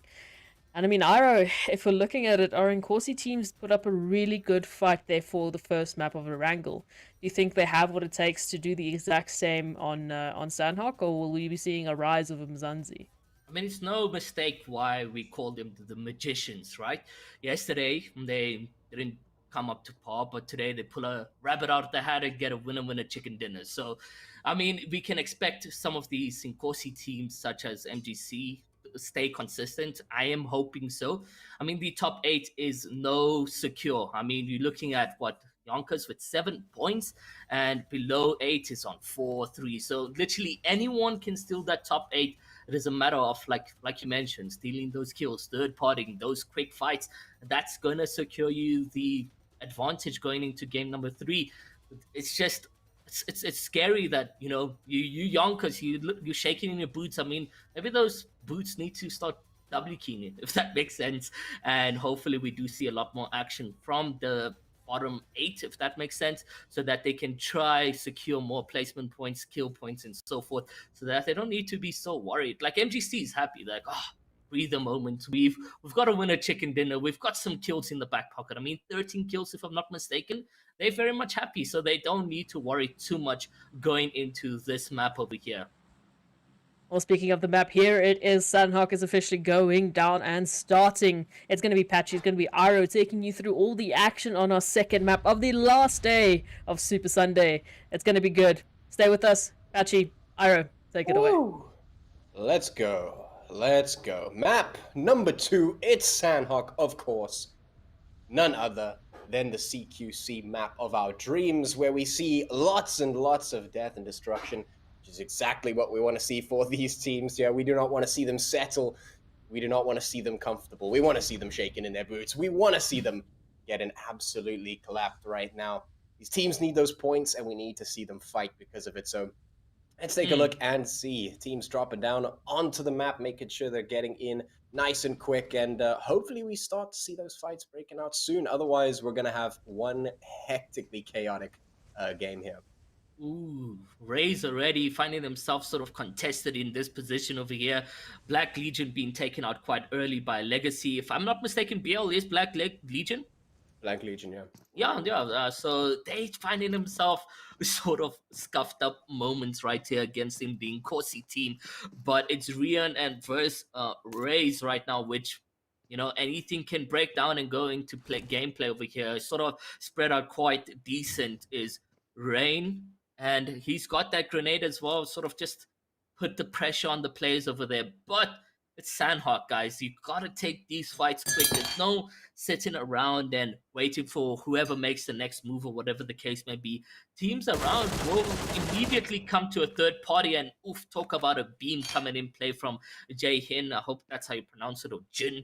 And he's able to almost disintegrate RAZE play over there. I'm not too sure what his name is on that other end over there, but a smoke of grenade just to block that vision out, and he's still keeping a good scope on RAZE right now, just to make sure that, you know, whatever happens, he's able to beam the players. But Black Legion honestly being dominated here by MGC. Calvin, he's able to beam Hybrid over there on his end over there. Now Sentox and Legacy also coming to support the plays over here, and Black Legion sort of separated big time over here, as we do see in the kill feed. Another player of theirs gets taken down, so it's left to Rambo and Hybrid to sort of clutch up or do something here. Hybrid literally down to what, 2-4 HP. He's going to be taken out any moment now.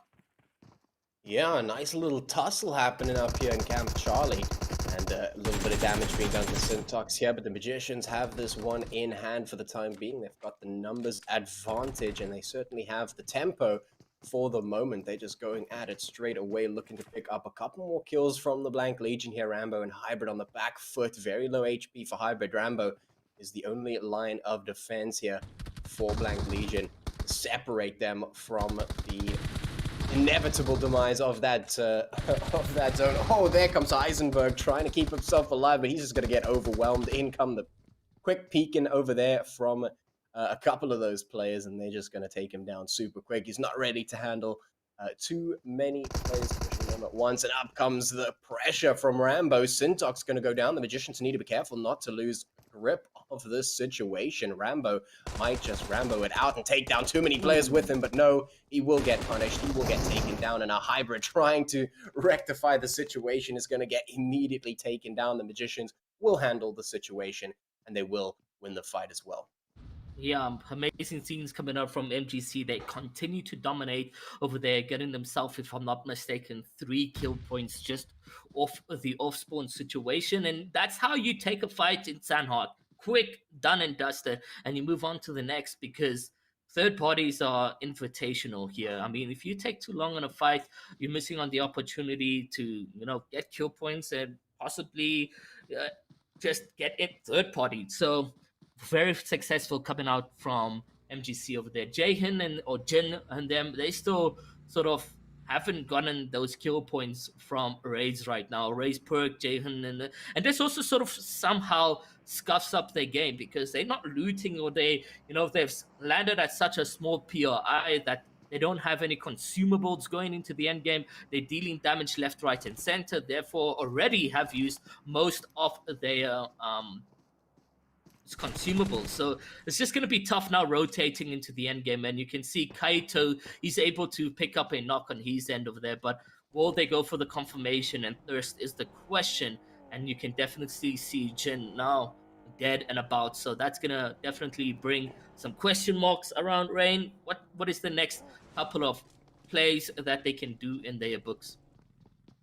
Yeah, unfortunately, getting separated here, and as you mentioned, getting stuck in a fight, in a tussle with a team just across the way, meaning you can't get your loot going, is a little bit of a problem. Rain from Hell definitely going to find themselves in a bit of a difficult spot, especially as you can see on that map there, because of the fact that they're surrounded by so many teams. There's very few places that they can actually go to secure themselves a little bit of safety and try and get some loot going for themselves. It's going to be difficult. At the moment, it looks like their best option is to maybe move up to somewhere like Para, or even just rotate straight up to like Kao or Tatmok, because they really need to get out of that situation. Otherwise, they're going to find themselves, if they stay where they are, they're going to find themselves in a very, very crowded area. There's a lot of teams around. You can see Active Gaming, you can see 7AOK, RAZE, all these teams surrounding them. Not going to be easy to make their way away from that. And conversely, you can see Toxic all the way up to the north. They're completely unchallenged. Really no problem in being able to move around and loot in that particular area. So they're going to be quite happy about that. Lots of teams need to make their way up from the south there. You can see a couple of teams doing just that. Magicians being one of them, needing to make their rotate up just below Quarry. You can see a couple of teams. The Citizens, of course, also there in that vicinity. So there's a little bit of a spread of these teams, but that certainly will change very, very quickly. We know this map, it moves real fast, real quick. You do not have time to sit around and play the long game, because this game comes straight to you. So these teams really need to make sure that they get their loot going very, very quickly. They need those consumables for later on when the battles inevitably get super, super crazy, which always happens on this map, especially based on what we know about these teams from the previous game, where we didn't see them take so many fights early on, which left us with so many players towards that end game. It's going to be chaos, because that chaos gets multiplied by like 100 times on this map. Definitely. I mean, we've seen it, Sanhok. It is no joke when it comes to those close quarter combats. It definitely goes into play, and teams get wiped out within instances. It's sort of as if they. In fact, everyone knows you have to W key, you have to get your fights sort of quick. If it's not happening, disengage, maybe go to a different location, because those gunshots, they can be heard by three teams in the 1 kilometer radius, and those three teams say it's an invitation. Sanhok is an invitation for third parties, and you don't ever want to be in that position. So for RAZE, they're still in the same cabins that we found them off spawn. So their consumables are not looking that well, and you got Act and so forth sort of scouting down and possibly looking at Perk and these players and so forth, Baihin popping up some smoke so that he can make a rotation up here. And 51 players remaining and 14 teams. This is too many players for Sanhok. Yeah, I mean, that zone is getting smaller and smaller. We know it never gets bigger. It only gets smaller, and that means you're running out of space, which means you need to reduce the number of players and teams that you are facing down. Otherwise, that space runs out real quick. Now, at the moment, we've already seen, I think 7AOK was in boot camp. They rotated out, so that space is at least open for Hordes to move on up in there to try and get a little bit of safety as they move up that western coastline just by the river. A couple of teams also making their way across. You could see some players lagging very far behind over there in Sami. Not the greatest place to be at the moment. At least it's still zone number 1 and zone number 2, so it's not going to be the worst, but you definitely don't want to stay in that blue zone for very long, because you're going to run out of health very quickly. And the re-entry into zone, oh man, we've seen that be such a problem for some teams to handle, and certainly it is going to be very difficult if you find yourself facing 2 or 3 teams to get across that line. It basically becomes impossible to push out of the blue. So you need to be making sure that you get that rotate in nice and quick. For the rest of the teams, however, you can see that they are getting themselves nice and central inside that zone, which is good to see. And I do expect that we'll see some fights breaking up because of that. Yeah, no, I'm looking now at that Asami team, YONKOUS, Leos, and them and so forth. This is their strategy, right? This is their strategy, Patchy. They literally almost setting zone for most of the map. And I always thought to myself, like, how is it physically possible? And the damage that they get from the storm, but they still sit in there. And we'll definitely see them in the end games playing zone and getting those placement points. They know how to utilize those consumables, and maybe a single player will just keep on healing and healing. And we've seen that strategy come into play, and you are witnessing it right now. Hmm. You know, I remember back in season 1 and 2, there were actually quite a few teams that tried a lot of their blue zone strats, their blue zone heal strats, and a lot of them actually changed after those seasons were done. We did see that strategy start to fall off. So it's actually nice to see a couple of teams re-attempting one of those blue zone heal strats, but it's definitely not an easy strat to pull off, because you know we found that it was nice to see that the teams were trying to think out of the box, but the problem that we always saw them run into was that a lot of teams didn't know how to get back into the zone. That was always the problem, because it was like, okay, we've gotten a good drop, we've gotten a good position, we got our meds, and we can out heal the zone for like even 2, 3, 4 zones. Like I've seen some teams do something crazy like that. The problem was always getting back. Like as soon as they were like, okay, cool, let's get back in, they started to make their rotate, and they found that there was no open space, or they couldn't identify where the open spaces were, because I mean, we can see the map, but they can't, right? They don't know where all the other teams are. So they found it really, really difficult to get back. So it really becomes like one of those things of you have to choose your moment to get back into the zone. And then when you get there, you have to make sure that you're ready to fight whoever might come and meet you there. Definitely. I mean, but for Luis and his teammates and so forth, it looks like they get lucky. You know, Haas moves out from the position they were in into the central map that we have right now, and that zone is finally reaching its closure. And there you go. There's the next restricted area that the players are allowed to play. And MGC now finding himself in a battle here with Citizen, and you can see a heavy beam going on to Legacy, if I'm not mistaken, over there.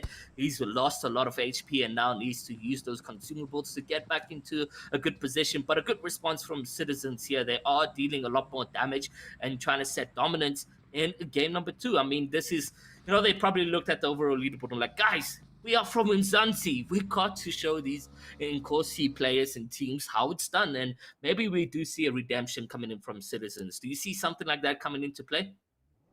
You know, it would be nice. It would be nice. I mean, it was a shame to see the Citizens go. They put in a good battle towards the end of the season, and unfortunately, of course, they didn't make it. But here they are, ready to try and get that redemption story going. They did the work in their first day. I think it was Friday, and now they're here. And they've got another chance at making this happen. And they are experienced, as you mentioned. You know, they can bring in some of that experience, but whether or not it's going to be enough is a whole different story. We've seen some of these teams do some very interesting work there. The Magicians, of course, showing us a really nice chicken dinner in that map number 1.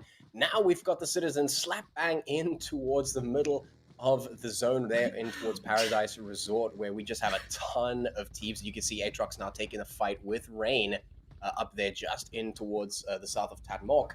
So we have a little bit of fights breaking out there, and I think the Citizens are about to run into a little bit of trouble there. As their first team right up ahead of them as they try and settle into the compound here. You can see on your screen, it's Atrox trying to take a fight there with Rain. Argus right here needing to do a little bit of work to raise his team back up and try and bolster their numbers against the attacking team there from what looks like Black Crystal on the one side even, and actually a couple of other teams in the surrounding area. So things are heating up for sure as the space starts to get smaller and smaller. Titan going to get taken out. Pika here for Atrox, just going to keep the scouting going, making sure that they are aware of where the teams are in the surrounding area. But certainly, it is possible for a team like the Citizens to make something happen here, but they've really got to be playing on their A game right now. Yeah, no, and I was just shocked at how they rotated so quickly into the center of the zone over here, where you still see MGC on the dead side of the blue zone rotating that end, and they just full centered for the central map into Paradise Resort. And yeah, it's crazy. If you look at MGC, they're still on the outskirts, playing it a lot safer. And I mean, I don't. They want to make a name for themselves, you know, winning this day, trying to progress and so forth. So let's see exactly what happens, what goes into play. But YONKOUS, on the other hand, getting closer and closer into the zone. Probably sooner or later they will engage with Horse, and you can see Horse scouting in the same direction that YONKOUS is now pushing themselves in. And you can see there we go. Yes, YONKOUS, Lewis, and so forth. and a good position for Hawes to find themselves in. You know, they got a good spread and they can get a good peek at where these players are rotating, and maybe a couple beams and so forth that can come into play over here. But 49 players still alive in Sanhok. I don't think I've seen it in this zone yet, and this is the first time. I mean, this is what's so nice about Northern Game, is that you get to witness things that aren't happening. So let's see exactly what Sanhok will unfold for us in the next zone, when that zone starts to shrink up, and there's a good beam coming in from Haas onto YONKOUS, and they got the advantage right now in terms of HP, and he's going to line up a grenade and he's going to throw it in, but he takes a peek and Lewis sees that, but he's able to get a grenade on there as well. And that's just a GG's here. Now Hawes down to 2 players, if I'm not mistaken, or maybe, yeah, 2 players. It's Dan and Zuka, who's now here. YONKOUS setting dominance in this area. Just a GG's. There goes another grenade play. Yeah, it's a little bit of pressure coming through here for your boys from the Drogons. It's a little bit of a difficult time for Dan and Tezuka. We're going to have to try and stay alive here. Drogons down to 2 players, as you mentioned, and well, we've got a couple of teams rolling in. Luckily, these 2 teams are inside the zone. The rest of the teams making their way up into that. It's cool that you actually mentioned the Citizens making that quick rotation up into the middle, a little bit of that Umzansi spice coming through, that mindset of getting in, slipping in when you still can, because of course the later on that the zone goes, the less likely you are to be able to position into the middle of the zone, and you want to be in the middle. It's a brilliant position to be in at this stage of the game, because if you can get yourself holed up inside a nice compound there, the strategic advantage is really, really great. For the time being, Coco putting the shots in. Shield is going to go down. Jolanam J-Roller trying to make it up the stairs here, putting on the pressure, but the nade's going to be taking him down. The rest of his team here to try and get the res in, to try and keep the team's hopes and dreams alive. Yeah, Zeke hopping around very low on HP, has to mind himself as well. There's a lot of pressure now building. We still have 14 teams and 46 players left alive as we move in from zone 4 in towards that 5th zone. Things are going to get absolutely crazy here. At least J-Roller going to get rezzed up here by Zeke.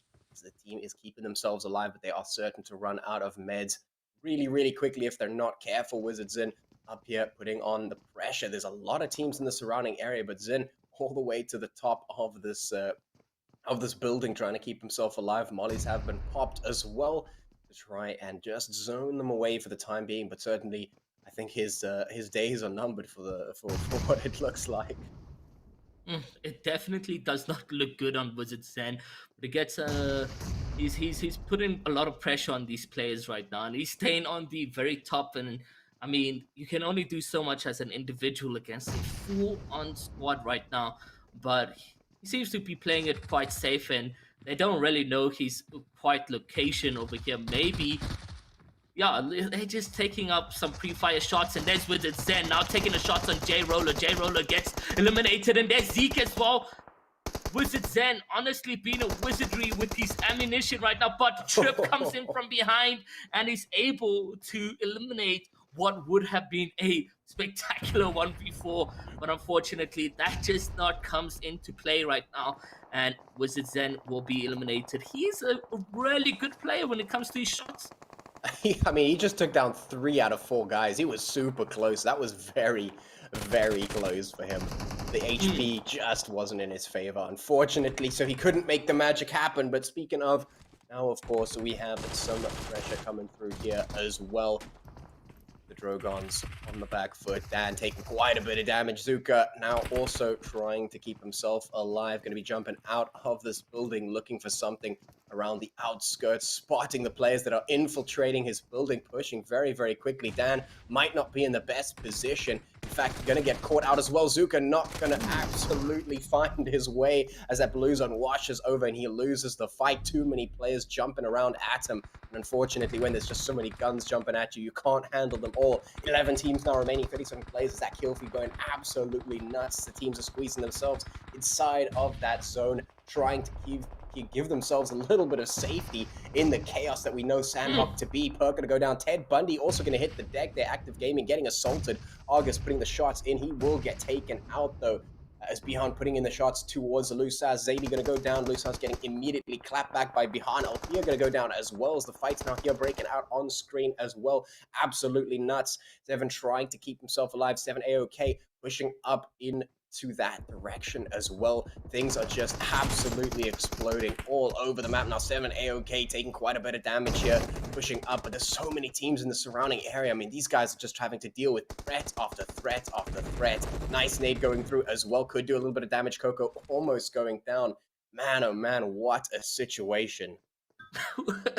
You spread it out quite fine over there. That was intense, and Coco still bidding on some pressure from Citizen over here, but Seven looks like to be all alone in this position, as 7 AOK is on the left of him. In front is Reeler, and MGC is just saying, hi guys, you continue fighting, I'll look from the outskirts and try to get a couple beams myself. And Seven still throwing in grenades, but Coco and Reeler and his entire team have now changed up the positions and so forth to get there. But that zone is going to be putting pressure now on Seven, as Seven jumps out the building. Will he be able to get eliminated? No, in fact, he picks up a kill on Man of Fellas, and 7 AOK managed to deal with 7 right there. But unfortunately, 7 AOK now down to literally 2 men, as the third member gets taken down. And this is a massacre. This is why we love Sanhok, is because all this close action gets taken and unfolded with literally in moments of minutes over here. Atrox getting eliminated there by Reeler, and it's just crazy scenes that we are spectating right now. MGC, Rids, and Calvin on the outskirts over there haven't been saying hello too much right now, actually. They're just trying to get a rotation in on the blue zone. And what a massacre that we are witnessing. 7 AOK finding himself in pressured moments, as if MedKit is being popped in a zone. Will he pop it in time is the question, and it doesn't look like it has. He's going to be taken down to the play zone over there.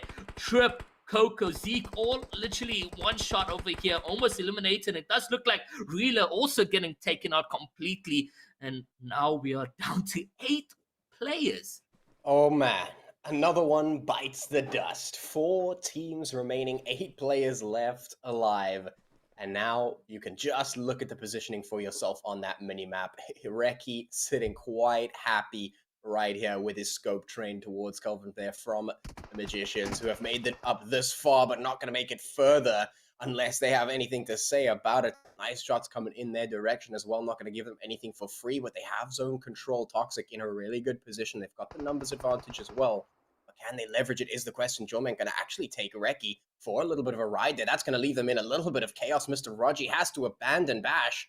That's a problem. He's going to get taken down by the zone there. Now, Unknown and Mr. Raji, the last 2 remaining there, as the zone just chunks away at the HP of the rest of that team. Bash going to get taken down. Mr. Raji putting the shots in and showing his aim prowess here, and absolutely annihilating player after player. 3 teams remaining as August goes down. Jomeng now has to get himself ready for quite a fight. Things not looking good for the team stranded out there in the blue. It is just a matter of time before they go down, and Toxic look to be taking their chicken dinner here in a very nice fashion. In fact, super easy it looks like. I don't even think they're going to be much contested. Joman getting taken down. Now Louis, he's left out in the zone. He's just sitting here healing. There's no ways he makes it back into this. I think this is just done and dusted. Toxic going to probably pick up a nice and easy chicken dinner here, I think. Told you these zones coming to play. Luis being one of them from Yonkers, Calvin being from MGC. It's those first 8 kids just being placed right now, and they don't know where they are. So, but it is a free winner chicken dinner, obviously. But it's now down to Yonkers and MGC in terms of who will come, who has enough heal off to get that second place, because this is what they're fighting for over here. And it's just medkit off the medkit that we are witnessing. Yonkers Lewis, unfortunately, he's gonna die, and we have Calvin still using his first aid kits to heal up, and Toxic and them are dancing in their chairs or on their beds or on the toilets. You don't know where they play from. Yeah, we all know that the powerhouse is truly the toilet. That's where you play your best games on. Everyone knows that. And for Kelvin, well, he just has to give himself over to destiny, over to fate. And there it is. He relegates it, and there it is. The chicken dinner goes over to Toxic. We'll pick that one up, courtesy of the blue zone, and also a nice, decent number of kills in their pocket as well. Magicians, of course, are going to come in second, thanks to some clutch healing coming out of Kelvin. And yeah, ultimately, a chaotic Sanhok as we expected. But yeah, the players just dropped. I mean, physically just dropped. We were at like 17, 20 players, and then at the next moment we're at 8. I'm like, hello, what happened? And it was just everyone's sort of close to each other, those close combat action coming into play. We did see Yonkers going into their heel off, their famous heel offs. They usually do that most of the time. So it's happy to see that they finding their roots yet again. Yeah, no, it's funny that you mentioned that. I think I blinked and we were at 11, and then I blinked, we were at 8. And then I looked up again and I was like, with 3 teams left, what? So, so courtesy of the Blue Zone, that was an interesting game. Ultimately, I think a few teams are going to be very happy with their luck for that one. But kill counts do matter, so we'll have to see with the standings who's going to be in that first place and who's going to be running away with it this time around. Either way, though, I'm seeing a lot more of the Inkosi teams coming up. I saw Citizens there in 8, so I mean, hopefully they're making Dr. Sid proud. But otherwise, Magicians, Yonkers, they're here. They're here to play, and we're still waiting for some of the other teams to sort of step up to the plate. It's good to see that Toxic is there, but we'll see how those standings at the end of the day do look like. I think it's going to be an interesting one. Patchy, what are your thoughts on that? Yeah, look, I mean, the one thing is for sure is that we saw the Magicians popping up in the top 3 again. I think they got the chicken dinner in map number 1, and now hitting second place is really, really great for them. So it looks like they're being pretty consistent for the time being. So maybe keep an eye on the Magicians to see if they're going to continue to perform. Because right now, as I said, we don't have much chance. This is not like it's we've got a week or we've got a season. Like, no. This is today. These are the games, and it's going to end with Erangel, and that's what we're waiting for. We're all building up to this Erangel. Map number 2 is down. We're moving on to map number 3 shortly, of course. So, I mean, time is running low. So consistency for the first 2 maps, looking great from the Magicians. Lots of other teams also come into play as well, but need to step up if they want to make it over into that Umzansi League for the next season. So I guess we'll have to wait and see which teams are going to be stepping up. I'm quite keen, and I'm keeping my eye on the Magicians. So, I mean, Iro, because we are at the halfway point, I'm going to have to ask, you think it's going to be an Inkosi W, or you think it's going to be Umzansi W at the end of the day? I mean, the consistency from MGC, I have to say, it is going to definitely be an Inkosi W. I mean, the strategic gameplay that we are seeing from MGC in Erangel is going to continue into game number 3, Miramar, because, I mean, it's long shots that come into play, passive rotations that we are seeing from them. I mean, even going into a heel off with Yonkers, they're switching it up. They're learning from their opponents. This is something we've never seen from MGC in the Inkosi, actually sitting in zone and using their first aid kits to sort of secure themselves more placement points. Because second and third, that split between their men to know more points and so forth. And I think they did get more eliminations in game number 1 than to the team who got the winner chicken dinner. We're just going to have to wait and see what those standings mean. But MGC definitely showing up to par, showing why they're here in this position. Hopefully they could have done it yesterday, but unfortunately we're seeing that today, and that's what's making the magic happen, is we are seeing a true comeback. That's the hope. That is the hope. I mean, yeah, I asked this yesterday, where was our Inkosi teams when we had the top of the top from Umzansi's relegation pool and the top from Inkosi? Our Inkosi teams really, just fell short. They were quiet. They were extremely quiet. So I don't know if it was just, the first day, a little bit of nerves coming through. Maybe they were waiting for that today. Maybe they were waiting for today to really show what they had. Maybe they were holding back. But I'm glad to see that they are waking up and they are showing up. I think there's still a few teams from Inkosi that we knew from the Inkosi season were doing really good, and we were waiting for them to really show up, and they're still a little bit quiet. Magicians and Yonkers, I think, have jumped up. They have set themselves up, but, like ScrimFarm, like some of the other teams that I'm still waiting for. I'm still waiting for them to seriously pick it up the way that we know they can. Gorilla Glue Esports, also a team that I think they did well for the first map yesterday, and then it was just quiet for the rest, but the potential is there. Some of them really need to step up here. I mean, from our Umzansi teams, Patchy, obviously we had Toxic take that winner chicken dinner there thanks to the zone, but the rest, pretty quiet. What do you think about that? Yeah, I think I still need to keep an eye out for some of the other teams. I'm not sure if they're even here, but definitely of the teams that we know are, I think that Toxic did a good job of being able to take the situation in hand and just win it out, no problem. Make sure that they lock it down. Sometimes we see teams choke up a little bit when they get handed a free dub. So it's good to see that they could just sit back and be like, all right, cool, the Blue Zone's going to win it for us. We don't have to do anything too crazy. Just sit here and make sure we don't give anything away, because we've seen it a couple of times where somebody will be sitting out in the Blue Zone, just waiting for a chance, and then the team inside the zone peeks out to see what's going on, and then they just shoot them from the Blue Zone. It's like you kind of just handed them your own chicken dinner on your silver platter for no reason. So it's good to see that they kept calm under pressure, which is what we expect from a team coming out of Umzansi. Rest of the teams, yeah, I know. I don't exactly expect them to just perform super good. I mean, they're here in the promotion relegation for a reason. We're here to test their mettle. We're here to see if they're ready to go back, ready to get into the thick of things back into the next season. And right now, the question is being asked: can you do it? And the teams, their answer is in the performance. And we have 3, I think, maps to go still, or 2 maps to go. 2 maps. Yeah, 2 maps to go still. My maths is bad. I'm not here for the maths, but we still have some maps to go. So there's a little bit of space for the teams to prove themselves a little bit more. But for the time being, I think I have to agree. I think we're looking at some Inkosi teams stepping it up for a potential win here. Woo! The underdogs might be showing up today, but for the time being, we will be going to a short break, and when we come back, we will look at the standings, the MVP, and just look at all that details as we have it. But stay with us. As you said, we have 2 maps left and still a lot of action coming your way. Miramar's going to be next as we know it, and then all the way back to Erangel. So stay with us. We'll be right back after this break.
Welcome back to Super Sunday. It is the Umzansi promotion relegation matches. We just finished the day map 2, and it was quite an interesting one. We're going to go check out the standings that you guys may have missed, just to remind you what happened there on Sanhok. It was a bit of a nail biter. The zone ended up doing a lot more than the players were, well, that they had an opportunity for, really, because the zone was just like, it's fine. I'm gonna take the glory this time around. And yeah, that's. I mean, we do normally see the zone, involving itself like that, Patchy. We know the zone to be just a cruel, cruel, cruel mistress sometimes. It is true. It is true. The blue zone is cold and unforgiving, just like getting clapped back into the lobby first. You already know that's just not the way you want to go, and you definitely don't want to go out in the blue. Which is why making your rotation up to the center of the zone is important. That's a hashtag patchy tip right there.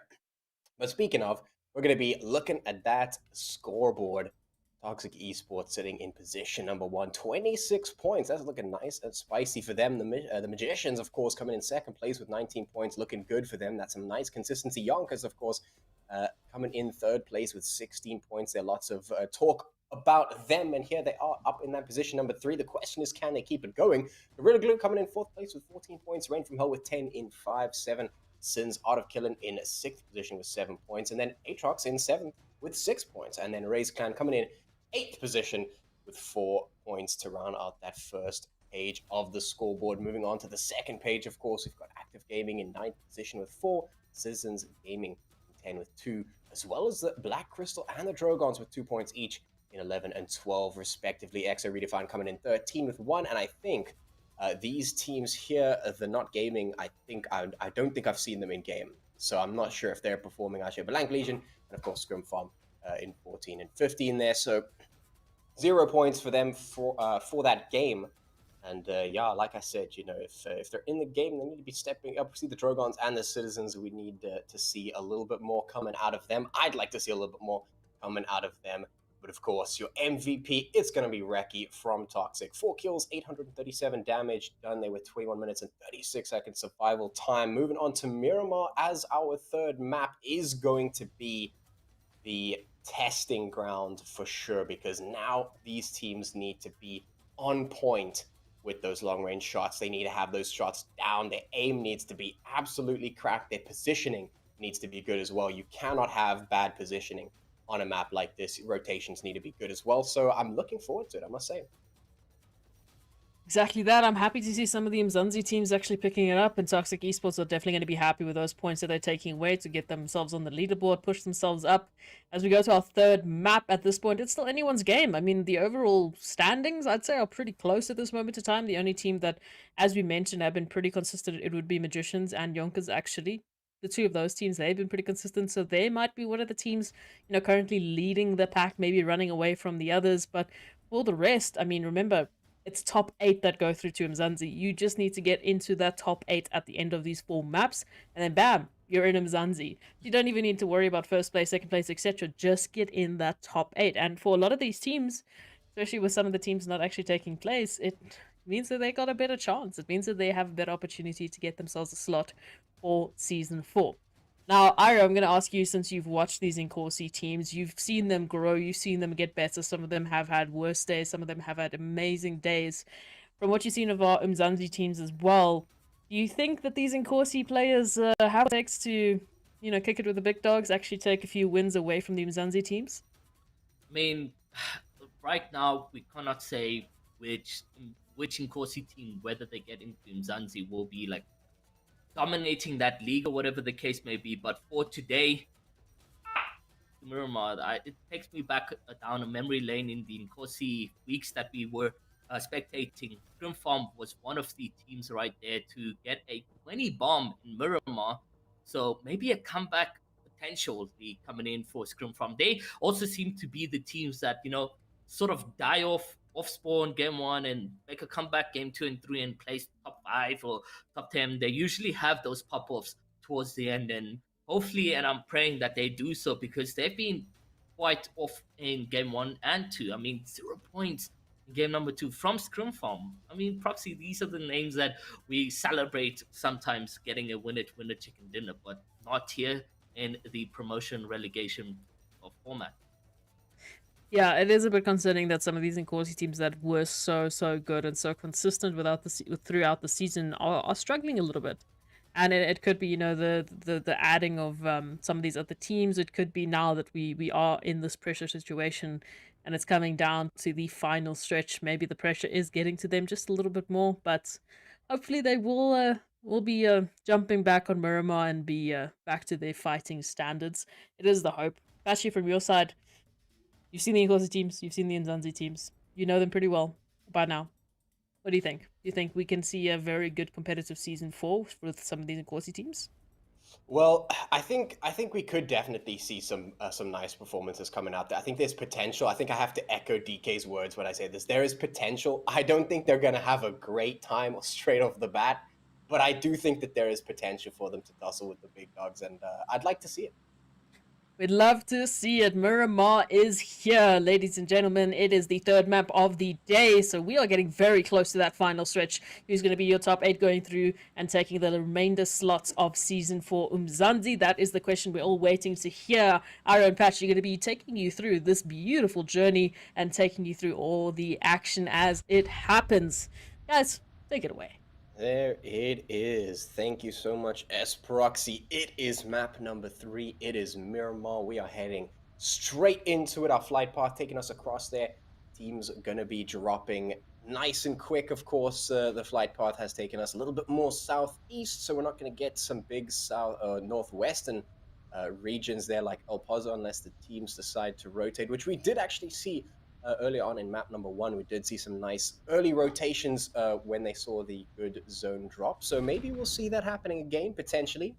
We'll just have to wait and see. The clumping from the teams actually coming out there. You can see quite a few down towards the south, a couple going straight to Puerto Preso, and then, of course, quite a number of teams up towards El Azhar and towards the north. And we're going to get our zone drop as well off into that east coast. So nice and easy for a lot of those teams. Are going to be feeling quite happy about that, especially considering Losley Owns is in there. Interesting to see that none of the teams have actually dropped in there just yet, but I'm sure we'll see some teams go down there. Lots of teams actually going down a lot more south than I expected. We usually don't see teams go down that far south, so that's cool, I guess. Yeah, it's going to be interesting to see what pans out. But I always have a feeling when it comes down to Miramar is that, it is a very wide map and these players can grab their snipers, etc., the long gun shots and so forth on these teams, and you're gonna get a feel of Erangel. I mean, those long distance shots and so forth play a huge role in Miramar, and I've seen these mountains getting on a good position, etc., and just dealing a massacre of damage to oppositions and so forth. So hopefully we do see some of the action over here, but I can definitely tell you it is going to be a long one until we see any real sort of close combat action or anything coming into play just yet. But some off-spawn fighting definitely getting into play. 7OK grabbing some of their own kills, and yeah, Dragons as well making a rotation just there by Minas del Valle. I think that's how you pronounce it, and MGC on the outskirts just behind them. Yeah, one of the things about this map in particular is that because of those long ranges, you have to make things happen yourself. You can't really rely on the zone to do it for you like you can in some of the other maps. Some of the other maps, like for instance Sanhok, when that zone drops, if it goes into like a wacky direction, it forces you in, it forces the rotates, it forces the fights. In this map, it's a little bit different. You got to make the fights happen yourself, and indeed that's exactly what's happening. Trip gonna get taken out immediately there, very low on HP, but Lewis is gonna survive that, so the team will come away with a nice quick pick up there. A couple of kills going into the pocket, which is nice for them to start things out. We'll see how this continues. I'd like to see the fighting continue, but of course we have to wait and see for the teams to actually make that happen. We have to rely on them to make it happen. Quite a number of teams still down in the south, so I am expecting to see a few fights breaking out in that direction due to the gatekeeping, of course, looking over in towards a couple of the other directions. You can see Jin trying to put the shots in, but not landing anything just yet, so not successful in taking anyone down, except we've got a couple of teams up right here on the hill, and they're taking quite a bit of damage there. Jin just peppering the shots straight across their 7 AOK. having to dig in just a little bit to defend that position. Now Jin in a little bit of a tough spot now, being absolutely overrun. No teammates in sight, so that's going to be a little bit of a problem for him. He should get this very, very quickly, yeah. Yeah, 700k really setting dominance over here. 3 kills of Spawn. That's where it gets exciting for this team right now. And you know, they're more so celebrating that kill points to their name. It's crazy, you know, you got all these teams, BC taking the very north of the map right now, northeast, and they're very much quiet zones for them. You got EXO being in a good position, very separated as well. You're looking at Godless and Pruitt and Heisenberg, sort of very spread out right now. And if Active Gaming were to make a play onto Heisenberg and Pero, maybe then we'll see some action unfold. But Coco, Reela Coco, he's just an individual in his team. His entire 3 teammates have been taken out of Spawn, sort of puts them in a tough position. But yeah, I mean, what can you say? This is where things start to unfold quite aggressive. You know, some of the teams that are bottom 8 that have literally nothing to lose will start getting aggressive some way or another, and they will start picking up some kills or start changing their pace in the way they do things. And you are witnessing it here already off Spawn with 53 players remaining in the situation. So a couple people getting, you know, eliminated is just setting the tone for the rest of Miramar. It certainly is, and well, it looks like the battles haven't ended just yet. The Drogons taking a little bit of a fight here. We got Suka trying to put a couple of shots over in towards Shylock, just across the way, and going to be retreating just a little bit as well. Those long-range engagements are being looked for, which is good to see, because that is exactly what you need to be doing here on this map. You've got to look for the engagements. You've got to look for the fights. You can see, it looks like YONKOUS up in towards La Cabrera. So they've gone very far out of their way to get themselves nice and isolated from the rest of the players. And speaking of the rest of the players, most of them making their way on into that zone and getting nice and comfy in their little compounds here and there. We've got a couple of teams still lagging behind in the outskirts, and they're probably going to get caught by that blue. Luckily, it's not going to do too much damage just yet, but we all know what happens if you wait too long in the blue, so you definitely don't want to get caught in there for too long. The rest of the teams just going to be making their way up and seeing if they can stay alive for the time being. Hopefully we'll see a few more engagements come out, because man, I want to see some blood. Yeah, I definitely too. Seeing those excite me. It's like the audience and so forth, and it's just a moment of shrinkage when the zone gets smaller in these large, huge maps, and you know, where people sort of get a good position on the mountain arrays and so forth. We can only just wait for that to come into play. But YONKOUS and them, you know, they're playing blue yet again, and they're trying to make it into the Umzansi. And I wonder, like you mentioned, you know, it was Umzansi season 1. But we are heading into season 4, and they sort of using these blue strategies and so forth. You don't think it will work for them if they manage to progress? That's actually an interesting question. Like, it's actually nice to see a team stay true to themselves and to their strats, but definitely it is going to be something I think that will be very difficult to pull off. If they make it up into Umzansi, it's definitely not a strat that we've seen recently.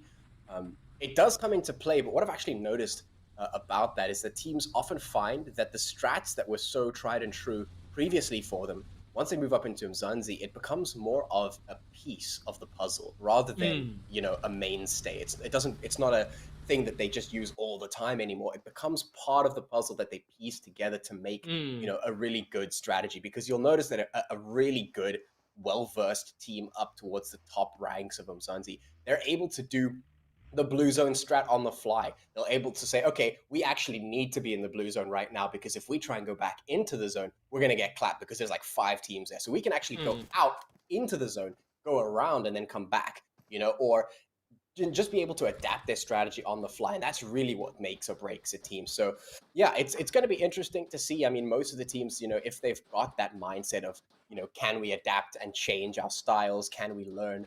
That's usually the teams that those are the teams that succeed the most. And you know, it's good to come in with a game plan. That's one thing. You know, a lot of teams don't really have a game plan, and it can really fall apart for them. So it's good to at least see that the team has a game plan and they're sticking to it.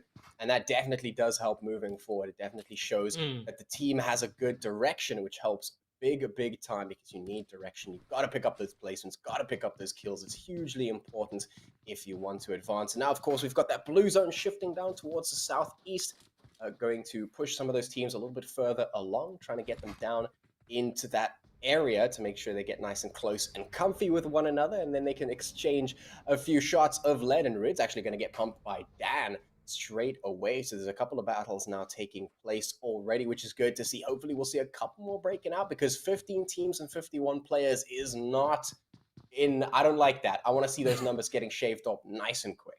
Yeah, it will. I mean, you can definitely tell now these players are sort of getting closer to each other. But look at Syntax. He's finding himself in a predicament over here where Zuka has, an advantage over here, and Syntax is just hiding behind this little area behind the van over here, and Dragons Dan and Zuka can obviously pick up this elimination, and you see Legacy and Calvin can only just wait and find out what's the play as the zone starts to restrict. I mean, it's only a matter of time before action here just unfolds for these players. They got a couple rotation to get into. I mean, they're not in the safe zone right now, and they need to start making those zones. But yeah, Legacy just trying to make sure that Syntax is sort of safe in a way, keeping a scope on Dragons, and in the kill feed you can see just some information that Soho is picking up some knocks on his end and so forth. But we'll just wait and find out exactly what the play is for Syntax, or is he able to even get out of this predicament? Yeah, he's in a bit of a tough spot here. The Magician is a bit split up. At least they have that support from back there. Legacy and Kelvin are there to try and support. With the blue zone moving in, it's going to make things very difficult. Syntax just needs to bide his time. Otherwise, he might just get overrun by Dan and Tezuka here. So he has to be careful. Looks like Dan and Tezuka will actually be making their way across, reinforced by the team coming in there. Hybrid, in the meantime, getting pushed. Blanca Legion getting absolutely slaughtered here as Wakanda and the rest of the crew roll up straight away. Rambo now on the back foot. He's got a lot of work to do. Going to toss that nade over, but man, oh man, look at the numbers just staring him down right now. Not the best position to be in. Rambo is going to have to Rambo his way out of that situation. Ooh. In fact, Ted Bundy's going to catch him out first and just take him down immediately. So that's a little bit of an unfortunate situation there. Active Gaming here now looking down towards taking some control of this compound here. You can see the citizens making their way in towards the center of the zone. Atrox right up ahead of them, and RAZE as well in the vicinity. So there's definitely a lot of potential for fighting happening towards the eastern side of this playable area. As that blue zone moves on in, it's going to be closing up very shortly. We'll see our zone restrictor once again, and we'll have a look and see where it goes for the time being. The rest of the teams making their way down. We're moving in from zone 2 to 3, so that blue zone is starting to do a little bit of damage. We'll see if the blue zone strat continues to work out for these teams. You can see Magic getting caught out in towards the west there as well. Also going to be tempting the fates with the blue. 70K is going to be making their way across in towards that zone, which has shifted east once again. So we're going to see if these teams can handle the pressure right now. On your screen, we've got Atrox right up here with the citizens moving in closer and closer. RAZE also here in the distance, so I'm waiting to see the fights, man. I'm waiting. Yeah, I mean, for citizens, they have a lot to prove for, and hopefully make a comeback in game 3 and 4. But we can only hope that actually comes into play. Atrox as well have been somewhat there. That you've seen them in game 1 and 2, but it's just a matter of getting those pop-offs, those story moments for them. And for the zone plays and so forth, Magic actually did such a good rotation outwards, going completely away from Dragons, because they were in a tough position for themselves. Active Gaming being quite active over here, 3 eliminations to the name. They team white blank Legion, and that was really well from their end. And Wakanda, Bihan, and they all got really good POVs over here, laying down on Citizen Thug, etc. So if the action is to come down, it's definitely going to be between the Atrox citizens as well as the players Active Gaming. Yeah, here we are moving in. The zone is closing up bit by bit, restricting that play area just that much more. You can see the teams streaming in from the west and from the north and from the south and from all over the place. Teams getting nice and concentrated. I mean, look at that stack on the map. Nice and clustered, and I'm sure we'll see some fighting happening momentarily as the teams are starting to squeeze their way on into that zone behind, trying to put some good shots in, and we'll catch Thug out. The Citizens under a little bit of fire here. Have to be careful not to get taken out single-handedly by Active Gaming here. Just going to have to put up a little bit of a fight as the teams are getting closer and closer. And as those distances close, those fights start to break out more and more. You've got Active Gaming hold up in the compound right here on your screen. And of course, in the distance, you've got Active Gaming. Oh, this is Atrox here close up, and then Active Gaming off in the distance. And of course, the Citizens moving across, making a little bit of a rotation as they try and close the distance between them and some of their assailants. But it looks like Atrox is definitely completely focused on trying to take Active Gaming out. That's going to give the Citizens a chance to rotate away from that situation, which is probably a good call for the time being. Let's get themselves out of that pressurized environment, give themselves a little bit more time to breathe and some room to survive for the time being. But I'll tell you what's not going to give them room. It's going to be that blue zone moving into the east again, actually capturing a little bit of that coastline, which is going to reduce the playable area even further, and that's going to force a lot of teams to move in and try and get the fighting going. I can see on the west there, tons of teams clustered up their wizards in, putting some shots in. You can see the kill feed lighting up just a little bit as the Citizens have made their way into the north of that playable zone. They're safe for the time being. Kato trying to find a couple of shots in towards the aforementioned Citizens. Also, just trying to pick up a couple of kills for him and the team from RAZE there. We'll see if they can make it happen. I'm waiting to see who is going to be the next team to go out because we still have 14 teams and 48 players left alive on the sport here. Yeah, it's coming down to this moment, and you've seen Rain actually finding himself in a tough position as Shylock is going to be getting revived over here, but tough positions and rotations in for Citizens as they keep getting battered left, right, and center. First against Active Gaming, now against RAZE. So they rotations are just a bit scuffed, and you can see now coming in from behind, it's going to be YONKOUS and them. Will they interact is the question, and BC as well, just on the outskirts. Perk honestly trying to get in as much as he can with his team RAZE over there, and just a couple of shots going back and forth between Rain as well. So it's literally this dying moment over here. He's trying to get some beams here, and it's just a ammunition spray onto his opposition, and maybe he will definitely get one or two wizards. Zen picking up a elimination there for himself in the kill feed right now. There's a couple grenades being thrown at Citizen YONKOUS as well, and they're definitely going to find themselves in a tough situation. And you can see Lewis taking up a couple of damages for himself, and it's come down to literally healing it. Oh, he's quite low on HP, but he's going to get that first aid kit in play right now. Louis trying to get a beam on the players, and it has come down to no third parties. Louis taking quite the damage over there and getting knocked by BC. Actually, just commentator Chris saying no third parties getting involved, and it's Draken who's able to peek in a couple of damage for himself, obviously hoping to get in a confirmation on Louis over there, but I don't know if it's going to be happening right here. And YONKOUS now dealing damage back to Draken. Draken just going over the ridge and making sure he's got that natural cover. He needs to take some consumables, and this is the action we were waiting for. Pennywise obviously trying to deal as much as he can, as YONKOUS is now down to 2 players, and Citizens do have the advantage in terms of numbers over here. Do they make the call to get those kill points because they desperately need it right over here? Yeah, they certainly do. They've got the numbers, as you mentioned, but can they convert that into an advantage? It looks like they're actually going to be making the decision to pull out. YONKOUS deciding just to pull back a little bit, but it wasn't the greatest decision. Draken is right here to collect, and he is certainly going to collect on that bounty. +1 for him in the pocket. Some extra points there, and that's just going to mean the YONKOUS is basically done and dusted here, trying to make a quick rotation. Pennywise trying to zoom his way across, but Citizens are coming in, swooping down like vultures to pick this one up. He has only got a matter of time to survive, to sneak himself into the corner of some crates here.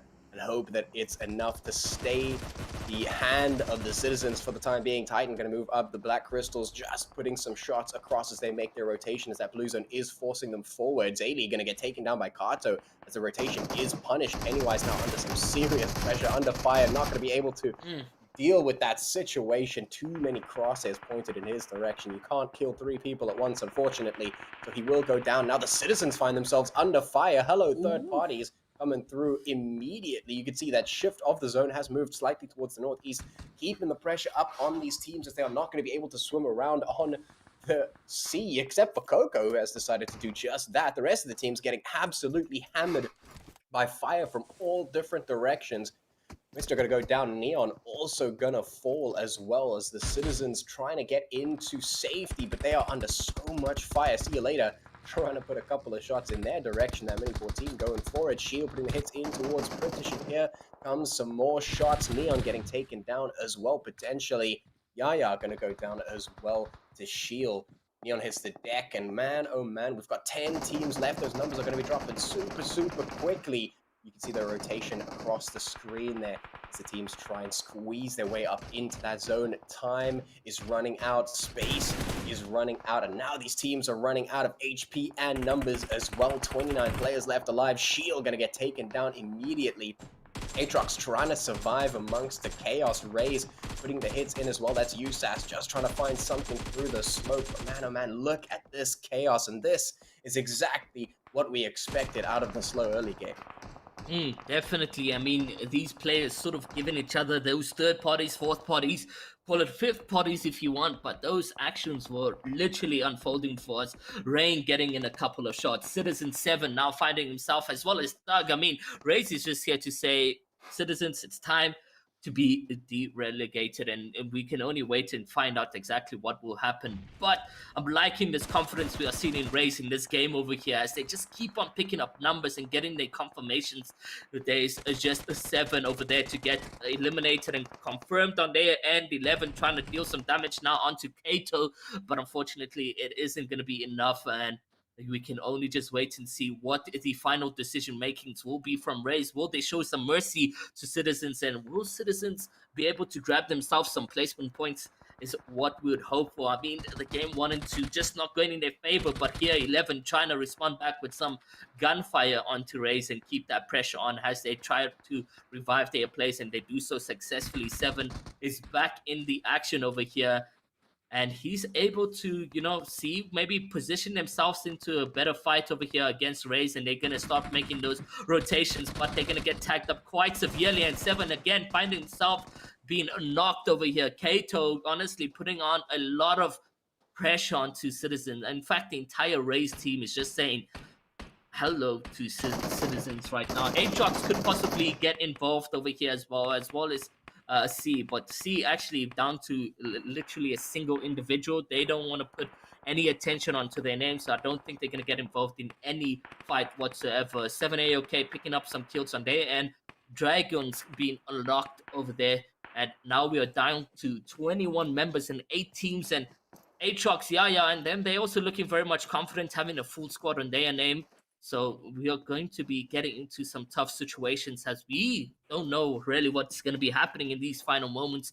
Maybe we do get an Atrox win, maybe we do get a RAZE win, but it comes down to literally the final moments of game number 3. Yeah, RAZE has got some good positioning here in the zone, but they might just be overrun by so many teams looking to take that position away from them. So they have to be really careful about defending the spot. The rest of the team's cascading down the mountainside to try and get into that zone, which is very much gone towards the east, right up against that coastline. You can see everyone scrambling in there. The Citizens still keeping up their position. I think they're also in an okay position. They need to get across that line. Ami going to go down immediately, taking quite a bit of fire there. Unfortunately, going to put them on the back foot. The rest of the teams also trying to make their way across, and 7AOK taking some serious fighting off to the one side. Things are not looking easy for these 8 teams trying to get their way into the zone. You can see the Drogons there to the one side. Coco right up here with them as well, just trying to stay alive. We saw Coco swimming in from the beach, and they have made it quite far, quite considerably further than expected as a solo player here. So keeping the hopes and dreams there alive. Now, And we'll have a look and see if the Drogons can sneak their way around and maybe pick Coco out. I'm not sure if they even noticed that that player is sneaking away up on the side of those rocks there. So we'll have a look and see. Zuka is certainly looking for something at least. You can see RAZE up here on the one side. They've got very good control of the zone. They've got the compound, they've got the cover, they've got some numbers working for them. The HPs are looking good as well. So they're looking quite happy to just sit this one out and wait for the rest of the teams to potentially trip up. We've got 6 teams remaining here. 7AOK at the top of the hill as that blue zone closes in. We're about to find out where the next zone is going to drop. Nero trying to put some shots across through that smoke and doesn't pick anything up just yet, but at least the intention is there. Crossfire going absolutely nuts. And 7AOK now making their way on up. Perk looking to try and defend the position, but is there too many to handle? Well, the first one goes down. He has stayed alive, trying to win this battle out. The rest of the team here to reinforce him. Is it going to be enough? 7AOK under the pressure, but Perk goes down. RAZE might not be able to continue their absolute domination of this center zone. They are falling apart piece by piece, man. 7AOK on the back foot, RAZE on the back foot, everyone just trying to stay alive at the moment. 5 teams remaining, those HP bars looking super, super low as the fighting continues and the damage is done, but at least 7AOK have the numbers. They've got the players. It's a 2-2 split for them. They can come in with the cavalry, the reinforcement. The same cannot be said for RAZE now. Zuka is going to find Coco, so at least they will pick up that free kill there for them and eliminate another player off the bat. 4 teams remaining as the Molotov does so much damage to Dead, and Soho Atrox just getting absolutely devastated by that, putting them in a very, very difficult situation. Pika, the last one left for them. Pressure is on, and RAZE is looking to capitalize on a couple more kills. Yeah, no, RAZE looking here very much separated, obviously leaving Lufos in a tough position. 7AOK is just storm wiping the entire lobby right now. Look at those team kills that they have, 12 across the board. Dragons looking very much healthy. They got a full team on their end, but it's only 3 members, so their numbers are quite low if they were to go against 7AOK. Atrox Pika managing to somehow stay alive, even though they had that interaction with 7AOK. There comes a shot from Loafers. Loafers, unfortunately, is going to be taken down, and you can only wait to see what Pika can do to RAZE over here. It does not look like RAZE actually knows what the location of Atrox Pika is, and maybe that's the advantage we have on Atrox if he's able to pick up 1 or 2 knocks over here on RAZE, or maybe entire wipe. We'll just have to wait and see how that unfolds. But a good position nonetheless here for Dragons as they are on the rocks as well. Kato trying to look maybe to their positions so to pick up 1 or 2 knocks or eliminations if possible. But it does look like it's a very much strong game for 7AOK as they come through with confidence and eliminations in the dying moments when we have 4 teams. And honestly, it's a full squad here for 7AOK, a full squad for Dragons, and RAZE down to 2 players, ATK Raiko down to 1 player. So not ATK, sorry, Atrox Raiko down to literally a single player. I mean, it's going to be tough over here to see exactly what can come through, and we can only see whether or not 7AOK will be able to break through with their confidence. Yeah, they've got the position, they've got the numbers. They don't mess this up. They could easily walk away with the chicken dinner here, but they've got some fights to win before that happens. Brenner going to be tossing some mollies and some nades across to try and eliminate the remaining Drogons players who are very low on their HPs, all in the red, and nothing really to juice themselves back up. Pika just doing the solo man thing all the way up towards the top of that hill, not giving away his position. He doesn't want to go down just yet. Aqua is on the look for him to see if he can maybe discover any angles down there in towards 7AOK. 7AOK needs to be careful here. There's a little bit of pressure that can come through from a couple of different sides, but they've got the cover to actually work through it. So, and this could still go either way. 7AOK just needs to hold tight for this one. You can certainly make it happen. Suzuki actually going to get taken down by the play zone. That's a problem. Drogons now pressured by the blue. Peak actually going to get taken out by the blue zone as well. That's a huge, huge loss for them. Not going to be able to get the placements they were looking for. Going to go out 4. 3 teams remaining. RAZE now moving down. The Drogons moving in as well, trying to separate 7AOK, but 7AOK have the numbers, they have the guns, they've got the momentum, and they've got the kills as well, instantly eliminating the Drogons, and now they're on the hunt for RAZE to finish the job. They will take the first, and they're looking for the second, and it looks like it will be a clean-cut chicken dinner for 7 AOK as they stream up the hill and pick up the final remaining kill in the form Oof. of Aqua. Man, what a destroyer of a game coming in from 7 OK, picking up so many eliminations in this game, and that's how you want to get a winner chicken dinner. You know, it's full on team wipe. A couple of players over there, RAZE and Dragons. Unfortunately, they were in a pinch over there, and they were definitely going to be eliminated. The winner chicken dinner going to 7 AOK. RAZE coming in second, and Dragons coming in third, which is by far a fair decent game in Miramar, where you know these long shots and off spawn shooting etc. coming into play, but it's only the elite who will make the rotations and positioning successful. Yeah, 17 kills coming in for 7 AOK. That is well, that's AOK, I think. I mean, I was waiting for them to wake up a little bit today, and here they go. And getting 17 kills and the winner chicken dinner does mean that they are picking up some serious points. And we said, you know, like, the only teams that were really being consistent were Magicians and YONKOUS, and they went there in Miramar this time around. Instead, it was the other teams grabbing those points, grabbing those kills. The winner chicken dinners, it is insane, because that means that overall leaderboard, can't wait to see what that looks like. But let's take a look at the standings. So sidizens Arts of Killing running away with a 32-point game. In second place, we do have RAZE Clan making an appearance with 22 points. Third place, Drogons running away with 12. Same can be said for Atrox there with 12 points in fourth place. ScrimFarmAF coming through in clutch on fifth place. Esports making an appearance in the sixth place. La Crystal jumping in seventh place. And Citizens Gaming just sneaking in that eighth place spot. Looking like a pretty interesting top 8 thus far. I mean, majority of those teams are Inkosi teams, so it means Inkosi teams are sneaking up those points, which is great to see. Now, YONKOUS finding themselves in 9th place, not what they would have wanted to. Rain from Hell in 10th, Active Gaming in 11th place, Toxic Esports only running away with 1 point. Same can be said for EXA Redefined. Like Legion, Magicians, not gaming, taking away nothing. Ouch. That's not what they would have wanted for the third map, but hopefully their previous games would have been enough.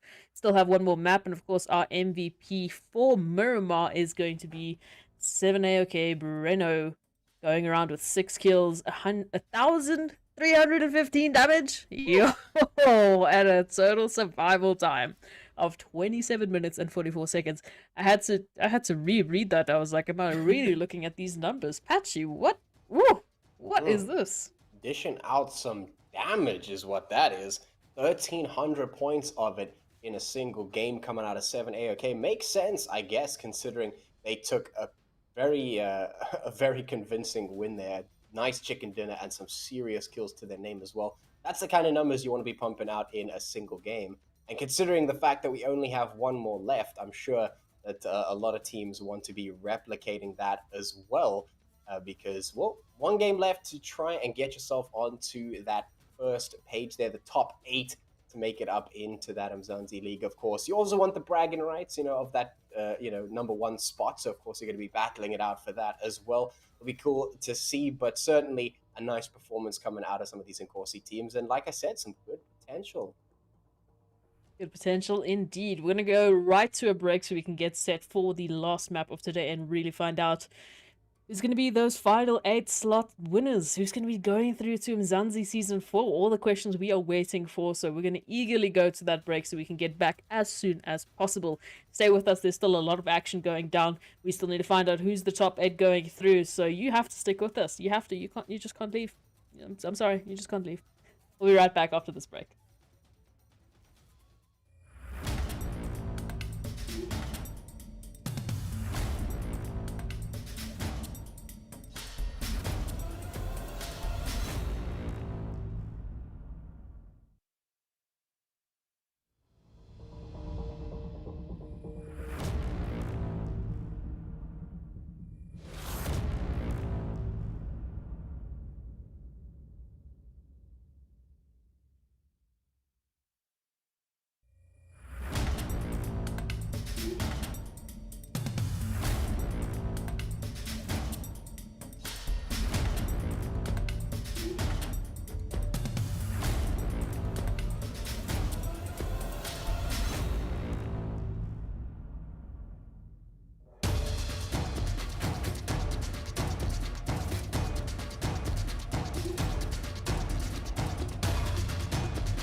welcome back. We are still busy with the promotion relegation matches. We are on the last map of the day, and we've just had a very interesting Miramar. Let's take a look at those standings just to remind you. But it was definitely a killer. I mean, we've had a different set of teams just popping out of the darkness and suddenly taking the W's. One of those teams being Sevenson's Art of Killing, run away with 17 kills, and the winner chicken dinner.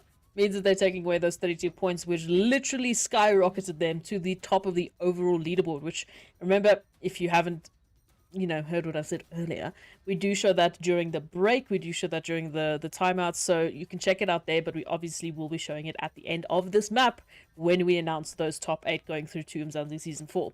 RAZE Clan also made an appearance. Drogons made an appearance as well, which is great to see. Atrox, ScrimFarm, Gorilla Glue, Black Crystal, and Citizens Gaming. Although for some of these teams, it's not quite yet enough. Obviously, with Sevensons taking majority of those points, it does mean there's a little bit of disparity between some of the teams trying to get into that top 8. Now, Patchy, I mean, we'll be going to the MVP screen shortly, but what can you say for the performance we saw there from Seven Arts of Killing? I mean, it's like they just came out of nowhere. Yeah, their positioning was just good enough, and they got the zone drop, so the luck was on their side just a little bit, and they were able to utilize that pretty well. They didn't crumble, they didn't get picked off or picked apart, which is great for them. So of course, coming away with the 32 points is absolutely huge. That's gonna, as you mentioned, skyrocket them all the way to the top. So they're very much in a safe area for the time being, unless somebody really claps them. I don't think they'll be able to drop down off that first page, though, so they should be fine moving up. So at least a really stellar performance coming out of a single game can change your fate, which is, I guess, the storyline that we're waiting for, because there's a couple of teams that need to change their fate a little bit, and they've only got one map to do it. Yeah, I think Dr. Sid and one of our casters from Umzansi Fire is grinding their teeth a little bit. We've got Active Gaming and Citizens Gaming still in that 9 to 16 spot, which means at the moment, if they don't ship up, they might be shipping out, and it's not a good feeling, especially for teams that have come through from Inkosi or teams that are trying to stay in Umzansi. It just hits harder. It really does if you lose out your last opportunity. But Aro, we have one more map. We are going back to Erangel. One more opportunity for these teams. What do you think their chances are looking like? If I were to be honest with you, very slim. I mean, we've had the 3 games to already show us a pop-off, to show us some consistency. For Active Gaming, we just haven't seen that, and ScrimFarm as well. Citizens, Citizens show up to par, but somewhere or another, they're like a magnet for bullets. They're like, hey, shoot me, I'm available. If you want to kill me, guys, get some kill points. So it's always very tough for some of these guys across the board, and we witnessed that. But it's very slim. I mean, you have to win a game, something like what 7AOK has done. Win a game with a massive amount of kills, and you secure yourself a magic promotion for yourself.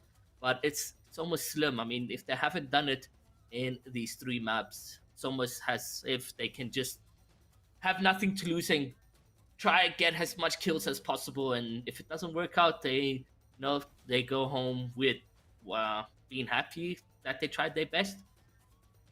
Yeah, that is the thing. And of course, this is the second time we've seen Erangel today. So for a lot of the teams that did well on the first map, they should be expecting that kind of a performance going into this one. Hopefully the motivation is there, momentum is there for those sort of teams. But I am hoping that the teams on the latter board of that leaderboard do come up and they do put in the effort here, so we can see a little bit of an upset here. Otherwise, it would be a sad occurrence to see so many teams who have worked so hard not get their just reward. But with that being the case, the plane is taking off and players are readying their parachutes. It is the last map of promotion relegations. For everyone watching, this is it. We will know who's going to take those last spots for Umzansi Season 4 after this map. And some teams could still steal it away. That's what we're hoping for. Patchy, Aro, for the last time today and for the last time this weekend, and Season 3, you take it away. There it is, the last time for the season, the last time for the weekend, the last time for today. It is the final map of the promotional relegational series that you're going to be witnessing here. It is all the way back to where we started, full circle, here on our bread and butter map that is Erangel. And let me tell you, I'm still a believer. I believe that we could see some crazy comebacks coming through from some of the teams on that second page. They can still make it happen. It's not completely done until that final second ticks away, until the final team gets that chicken dinner. We still have some potential as the teams head out here on to that map. See, quite a number of teams have favored the eastern side of our map at the moment. A couple of teams dropping over there towards the west, down towards Quarry.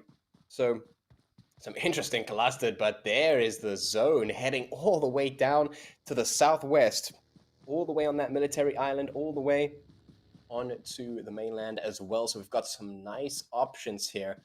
Obviously, sad patchy times because no one dropped down onto the military island. And you know how I am about that military island. I'm an advocate for that military island because I think that there is some good strategic value on dropping onto that military island. And you know what? The zone has just proven me right because now we've got a huge space over on that military island where, it's free, it's open, no one's there. So that's some free loot if you ask me. And, it's not an area of high congestion. So, of course, it's a nice free spot where you can just go and sit and hope that the zone maybe shifts in your direction. For the time being, though, we've got our teams all into their spots and making sure they're getting their loot going, making sure that they're ready for the fights that are inevitable.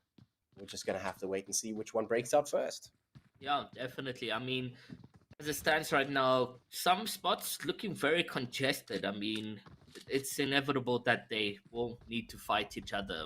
They want to claim the entire loot of a POI, and you can see Atrox sort of doing that right here and finding themselves peeking and taking some shots, taking some damage themselves, and it's not going to be quite good over here. And there's a good beam coming in play for Dead, and he's now running back behind a tree, and Mr.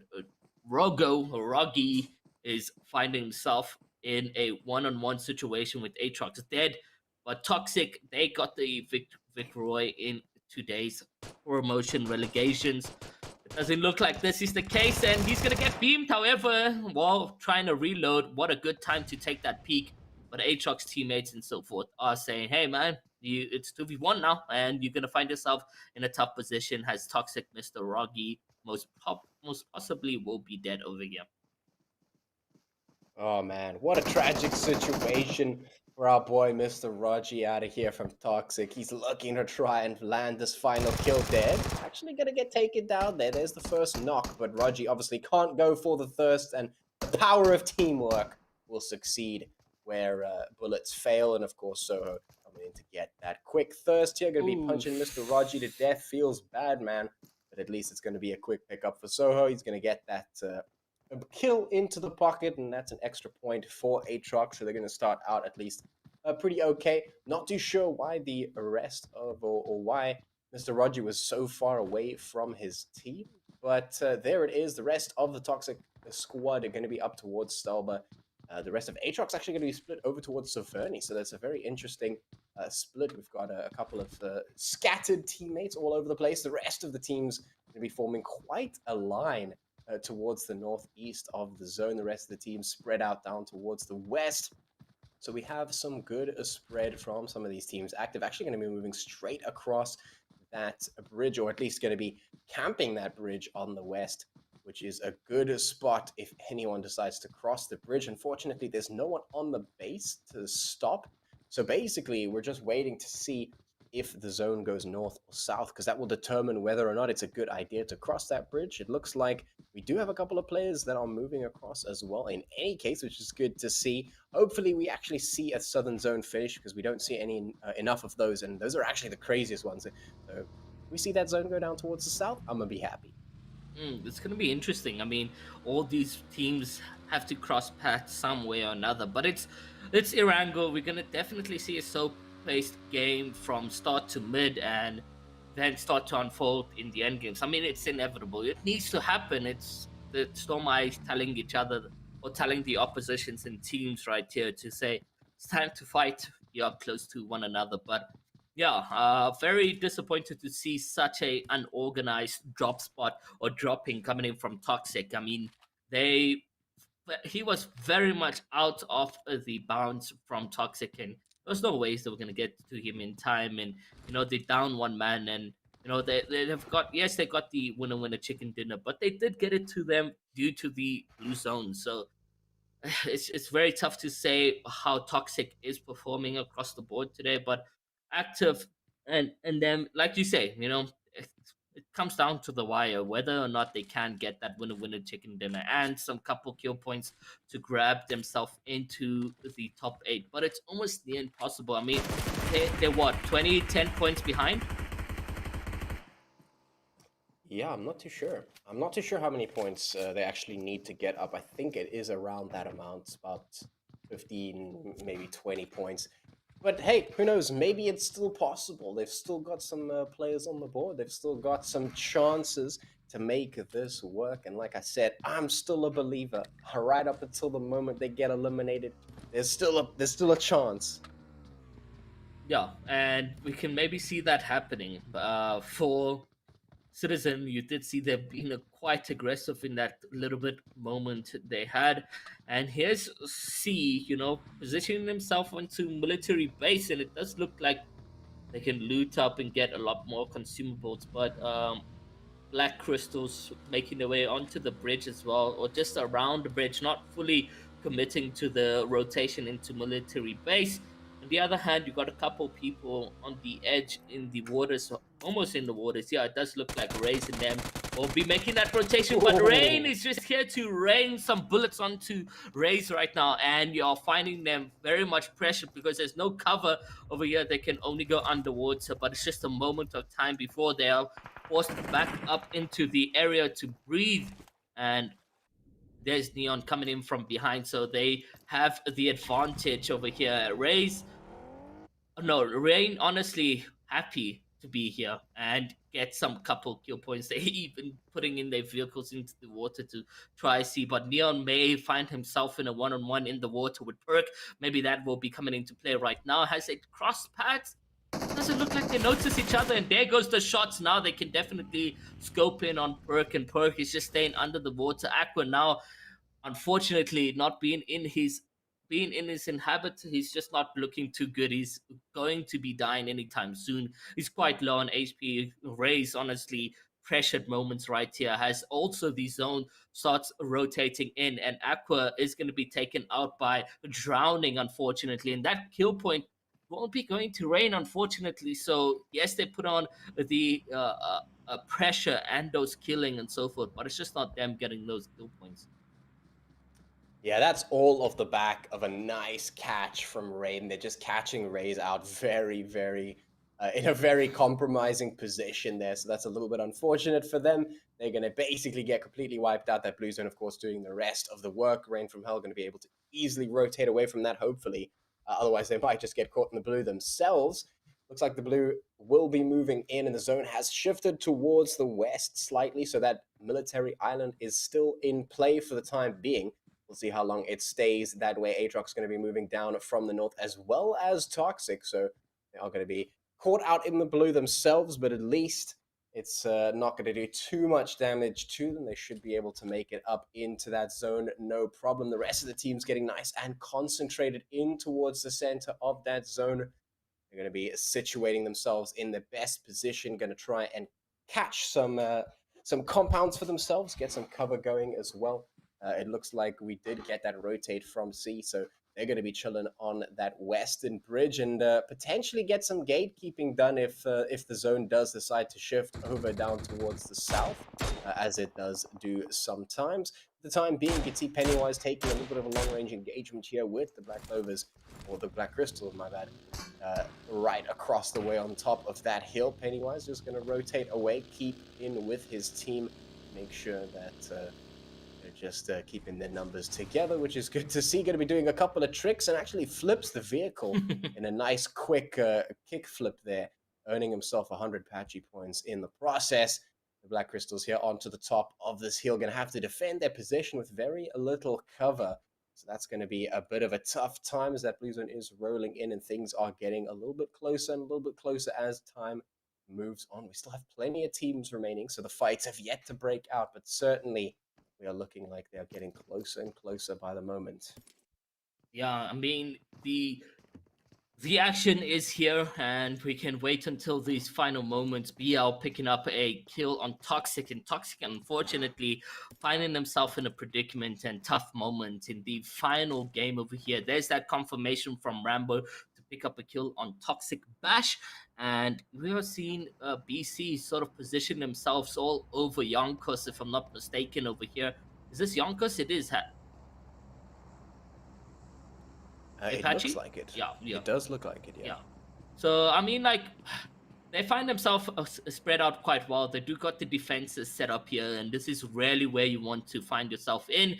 BC just scoping and staying on the ridge, but that could be an invitation for Dragons to sort of push in if they do find that. And but BC well spread out, so if anyone was to sort of come and push in, they can definitely get in those scopes over there. But they just sort of preying on their enemies or opposition right now, which has to be Yonkous in this position, Pennywise, and all these players sort of finding themselves ready for the action. Whatever is going to unfold between these two teams, you best believe they are prepared for that. And there's Rain sort of coming in from behind onto C, and Wizard Zen obviously showing his skill throughout the entire 4 games today. The Rain may find themselves in a tough predicament for themselves over there, but we're down to 52 players and 14 teams across the board. MGC still very much alive in this one, who have been showing some consistency across the board. Unfortunately, for game number 3, that was not the case as they grabbed themselves 0 points.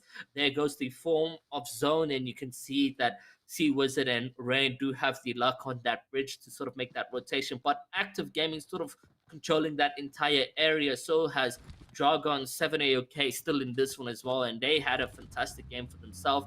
Reela and their team, they still very much looking good in this one. Atrox, Pika making the rotation into the zone, Citizen as well still in this one, and all these teams sort of making into a tighter area, trying to get those early rotations with those vehicles. That is exactly where you want to find yourself in a good position to sort of get in a early rotation and claim in a proper place you would want to set up defense and maybe try pick up some eliminations if you can, because this is the dying moment, the last moment, the very last game of the promo relegation that we have on our hands over here. And Rain just seems to get closer and closer onto the positions of C. And on the other hand, it does look like Citizens now getting into a position of Yonkous, and Yonkous may be taking on a fight over here. BC could potentially also third party the situations that we have on our hands over here. Does look like Jay, however, he's going to be finding himself sort of storm rolled in his house, and there's a couple grenades and shots being taken onto Citizen. In fact, Citizen 11 is going to kill his teammate over there, 7 with the grenade. And Titan is just going to be looking on to see what is happening. Maybe they can get a couple third parties. Yonkous with a beautiful grenade into the window and into their Thug, taking a couple damage on his end over there. And this doesn't look good for Citizen, has they potentially scuffed up their moments, and their dying moments to actually clutch up. Thug getting absolutely beamed and eliminated. Yonkous obviously changing the table over here in 11, obviously having to be knocked. It's only Amy who's left alone in this position, and I don't see them clutching up or getting anything other than being fully eliminated. And you can see Yonkous full on control this position. There goes a beam from Pennywise and a goodbye, and sent back to the lobby for Citizens. Oh, what a tragedy for the Citizens. Man, they were looking for something. It looked like they had the right idea, man. I was hoping they could get it done. They moved up. It looks like they had the intention to kill, and then they just rolled up and they weren't able to push over that wall, weren't able to take the compound, weren't able to get the kills. They just got eliminated, man. What a tragic end for them. They're not going to be able to move off of that second page. So unfortunately for them, it will be a goodbye to the Citizens, and we'll have a look and see if any of these other teams can make anything happen. We still have Active Gaming on the board at the moment. Atrox down coming in from the north. You can see Hybrid getting eliminated there by the blue in the distance. So a little bit of an unfortunate end there. Coco, of course, having put the damage in, and is going to be here on the screen getting some loot as that blue zone washes over. Have to be careful, though. We're about 4 zones deep, which does mean the blue is doing quite a bit of damage. So have to be careful about that. and it is moving on in 40 seconds before it starts to push through. You can see that zone has gotten a whole lot smaller. We still have 13 teams and 44 players left alive here on the board, but that is not going to last much longer. As you can see, that zone has moved up slightly into the north. Lots of teams have to make the rotate, including teams across that bridge, so they're going to have a tough time. Some serious gatekeeping can be done here by Active Gaming and by Rain from Hell as well, as C is starting to cross that bridge. Magic is going to be moving, the Magicians are going to be moving around the long way from the west, so they're going to keep their distance away from a lot of these teams. Still a little bit of a pressurized situation. Here's the Drogons now rolling up towards the Black Crystals. YONKOUS still having control of this compound. Bihan put some shots across in towards Zaylee, not landing any shots just yet, but at least there the intention to fight is there. So that is good. Going to be keeping control of this particular edge of the zone, so some gatekeeping is being done. Rain from Hell do need to make the rotation in as well, and Bihan is going to be right there to receive them and say hello. You want to punch your ticket into this zone. It's going to be a fight if you have to win. The C rolls up as well. Killmate now trying to put some shots across of his own. He's going to be doing a little bit of damage, but not finding any connection through that smoke. Off the ledge, they're not going to try and push the matter any further, but you could see these teams are ready to take the attack. Zook are going to find some hits in towards Black Crystals there. Bihan is still looking for the shots, is going to find a little bit of damage, but man, I want to see a little bit more. These teams need to hard commit because the time is running out. They've got to get into the zone. The space is running out as well. They're going to have to fight for their lives. Yeah, no, definitely. I mean, space is running out. Players are getting aggressive. Tables are turning, and Draken is picking up some kills for himself. But I saw that rotation coming in from Rain, and I was surprised to see them ahead of C, where C is still sort of on that little island that they were before. But Rain, honestly, that early rotation is going to get their hands bitten because a couple of their players are knocked over here. Active Gaming sort of trying to be progressive and try get some eliminations and so forth. It does look like C, however, has been fully wiped out in this position, so we're not going to be seeing them. No, seeing them all the way on the left side, where they're fantastic to see themselves sort of in that position. I wonder how that actually came into play, but look at YONKOUS, 14 kills on their name, and they just honestly trying their hopes to get more kill points and just to set dominance in the last final game, just to set us a little bit of a story going into the Umzansi, because I can guarantee they've done it, they've made it, and it is going to come down to the last moments just to celebrate that and get the victory from the team, and a little bit of a dance across the board. Vegas finding himself in a bit of a tough position being beamed, but they need those kill points and they need to show that aggressive plays, and hopefully they're able to pick up something across the board on the next form of rotations, whatever the case may be on their end. Toxic, however, looking like a very low on their point of view, and you can see Dragons picking up a kill finally on BC over there, picking up some eliminations. And I did call this quite earlier that, Dragons may put a rotation onto BC, and that's the case. We are finding ourselves in Titan knocked over there. Maybe they can make the play for revive. Maybe that could be the case. Could certainly be. Active Gaming rolling up on XO at the moment. British under a little bit of pressure. Vegas now pushing on through, trying to get the attack. But can he land the shots? The answer is yes, but now he's very low on HP. Has to be careful of the team rolling up very quickly on all sides. Is going to be able to do some rezzing there on Ted Bundy, and the rest of Active Gaming trying to huddle up and stay alive. We'll see if they can make it happen. There's a lot of crossfire happening in their general vicinity. YONKOUS now under 5 from 7. AOK is up. Comes the rest of EXO Heisenberg, putting on the pressure to try and take on the rest of Active Gaming. They're very low on HP, but they're still landing the shots, and that's a problem for Heisenberg. Down he goes. Active Gaming will stay alive, but that nade absolutely obliterating the rest of Active Gaming, sending them straight out, and now it is going to be XO retaking that position. Atrox also going to get taken out as well as the teams are rolling on. Intoxic still in this game, somehow staying alive, and they're going to be moving in towards the west there. EXO with control of this particular little hut here. 7 AOK trying to put the pressure on as well. The smoke's coming in to obscure the vision. Up comes Magic. Magicians definitely staying alive in this one. They want to put some more points on the board. 7 AOK getting assaulted by the black crystals there. Titan putting the shots in. Rambo getting exploded by Zeke. A nice nade coming through on towards Blank Legion. See the fighting taking place here across the field. 7 AOK taking a few casualties, leaving one of their players left alive on the screen here. As you can see, Shield actually getting taken down by Coco. J-Roller getting a nice explosion on towards Valhalla, taking him out. 7 teams remaining here, 18 players left alive as Toxic is still moving on in that blue zone, closing up just a little bit more until we're about to have our next zone shift, and we'll have a look and see where it decides to go, because that's going to force the teams into another position. It's going to be difficult. Unknown getting taken out there as well. He's going to hit the deck. Reki needs to come through for the res, but I'm not sure if he's going to have the positioning to do so. Zone shifts down and towards the south. That's going to put a couple of players in a very difficult position. So Drogon needs to make their way into that zone. But as you can see, so little cover to utilize to make that happen. Man, this is coming down to literally the dying moments and sort of a replay of the game number 1, where we have MGC sort of very much confident in this position. They've managed to secure themselves all the way to this very moment right now, and they're just dealing shots to Dragons, and you know, those are connecting, and you can see Dragons sort of being pressured, moving left, right, center, trying to get the cover behind the trees. But we are down to 7 teams, and most of these teams have literally 1 or 2 members surviving, trying to get those placement points.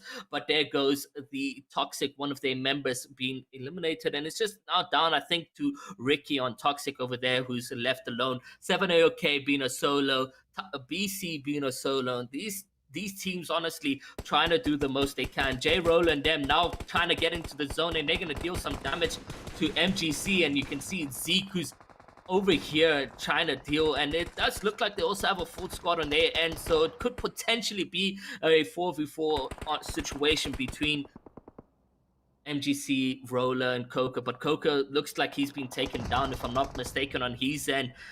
Unfortunately, putting himself in the open and very much separated over there. Hopefully, we can get some smoke spread out over there, and a hero to the mission to sort of revive Coco in that position. But it does look like it is a more rotation to the center zone, as that smoke is being pressed down. Heisenberg still very much in this. EXO still very much in this. Entire team left with 3 members on their end, and now 5 teams remain as those solo players and those dying moments sort of get out of this situation. And now we are into the place where MGC with 4 team kills, just trying to scope down the enemy on the land, and whether or not they are able to connect a final 4 moments, we'll see whether or not this is able to come in and grab 2 winner chicken dinners. I don't think we've ever seen that in Inkosi, where we had 2 teams grab more than 1 winner chicken dinner, and this could possibly be the case here for MGC, as they show that consistency in Erangel yet again. It could certainly be the case. The Magicians maybe looking to replicate some of their success from earlier today. Taking a little bit of damage though, but still safe inside the zone. You can see that crossfire going absolutely nuts. We've got quite a few stragglers off towards the west. That zone shift devastating down into the south. That's going to force all of these teams to try and get the rotate. Legacy trying to find some cheeky picks off of the top of that hut. Not going to find anything just yet. The Magicians still trying to stay alive here as Goddess goes down. Reki going to be picking him off. That's a big one for Reki, considering he's a lone wolf in this situation. Only player for his team, trying to keep Toxic's hopes and dreams alive. 4 teams remaining as Reki is just crawling through the grass there off to the west, trying to get himself down into that safe zone. Heisenberg putting a couple of shots across as the teams do start to rotate. They've got a nice anchor point down here in zone. Nobody else is inside that zone just yet, so they've got a good position here.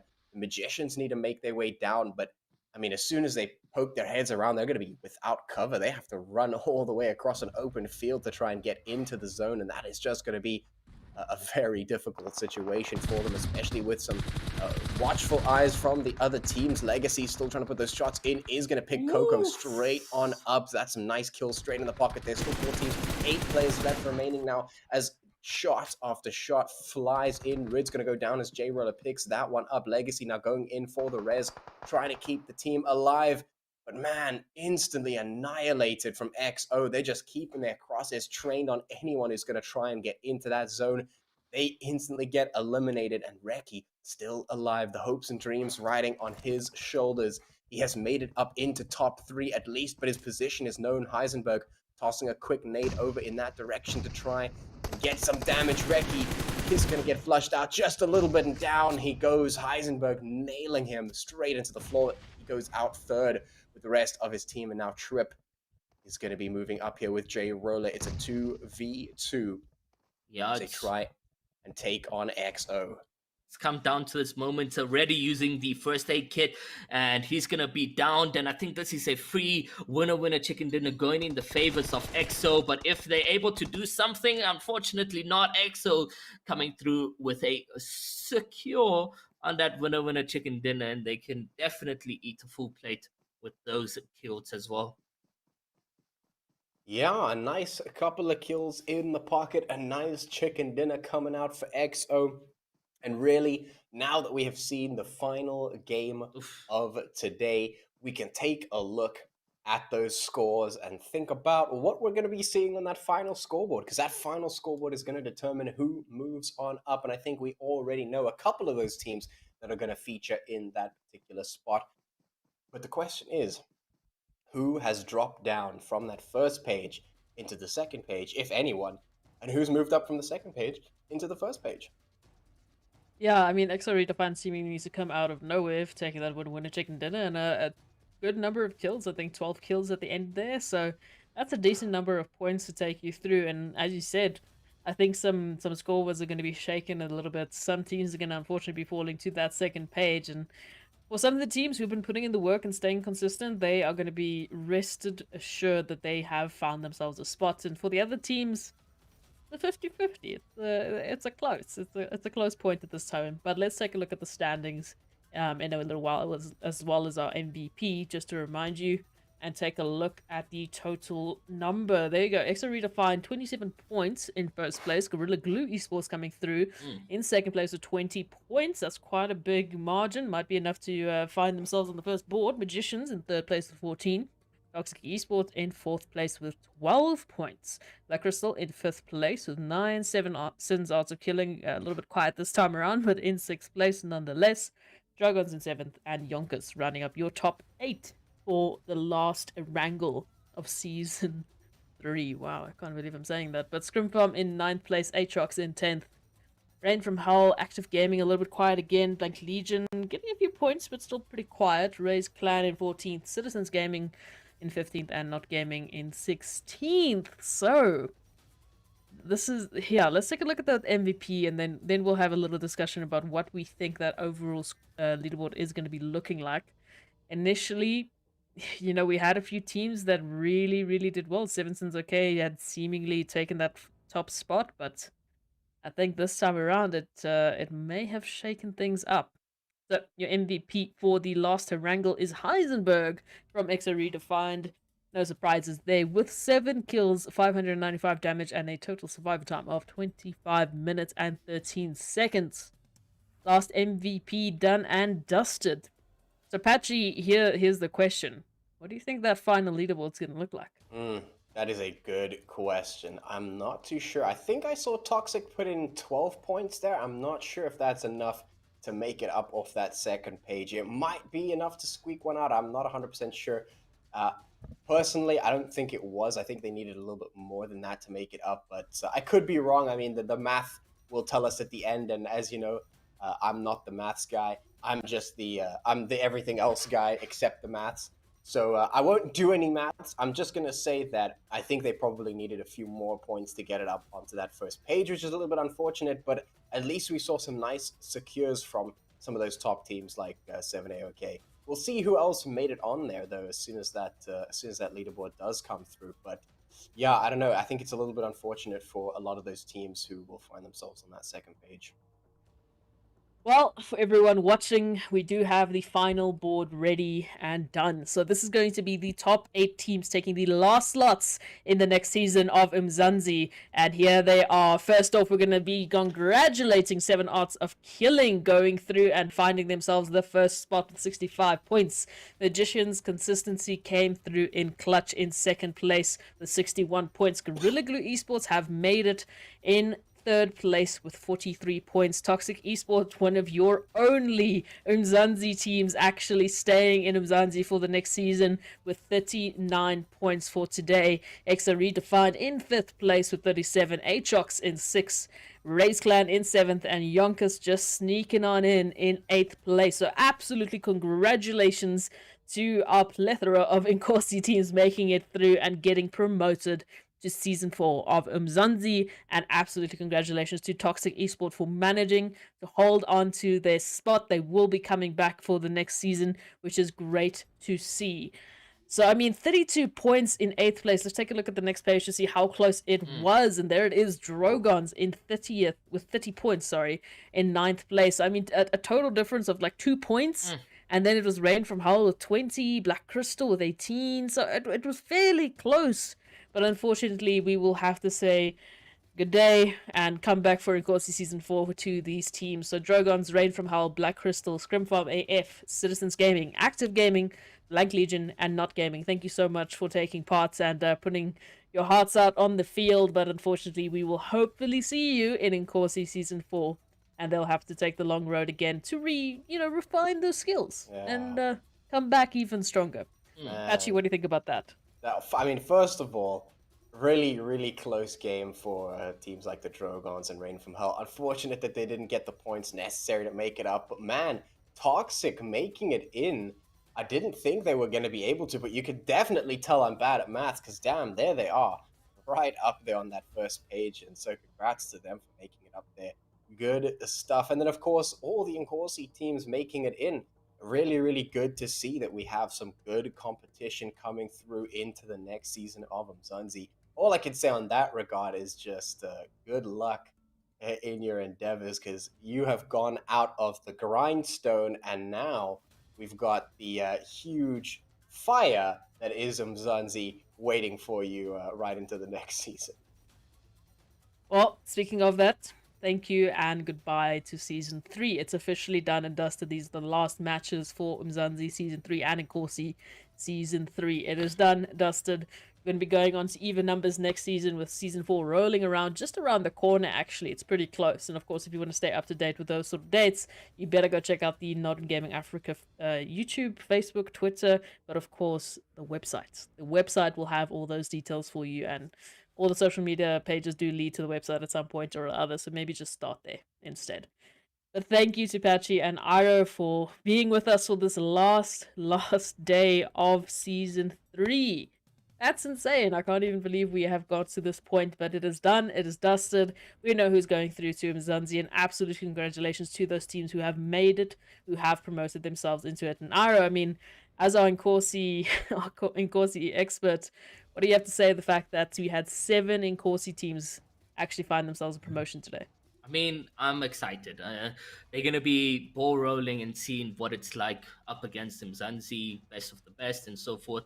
I mean, like you mentioned yesterday, we had the best from Umzansi stay in Umzansi. So they're going to have to test the waters and learn that consistency across the board. And this is where we get to see maybe a story formed with like MGC, 7AOK, whether they're able to keep that line of consistency that they showed today. I mean, it's only a matter of time before Season 4 starts and we can see that. But MGC, you know, they've stolen the show in Kosi. You know, they came through to remove YONKOUS from that first place through their consistency and so forth. YONKOUS, I feel, became too comfortable because towards the end we just didn't see too much from them. And I mean, they just squeezed themselves into Umzansi, and I can only imagine what they're in for. So it's going to be a tough Season 4, I can tell you, for some of these Inkosi teams. And for Scrim Farming and the others that didn't make it in, it's only congratulations, and hopefully Season 4 Inkosi, you guys are able to bring that same spectacular gameplay to get into the promotion relegation phases. I only wish you guys the best of luck and hopefully a return into the Inkosi Season 4 where we able to see some spectacular gameplay yet again. I think that's about sums it up. You've taken my words out of my mouth, and that is all that we can really say is congratulations. Thank you for your efforts, and we hope to see you in the next season. Season 4's dates will be on the website, so make sure you go check that out and stay tuned with their socials. Not in Gaming Africa, they're pretty much everywhere, so go check it out. I mean, just do it. Thanks to Patchy and Iro. Thank you to our observers, our production team, our admin team. They have been working tooth and nail to get this done and dusted, and it is so good to see it come to a close. Thank you so much for watching, everyone. We'll see you guys next time. Until then, have a good one and stay safe.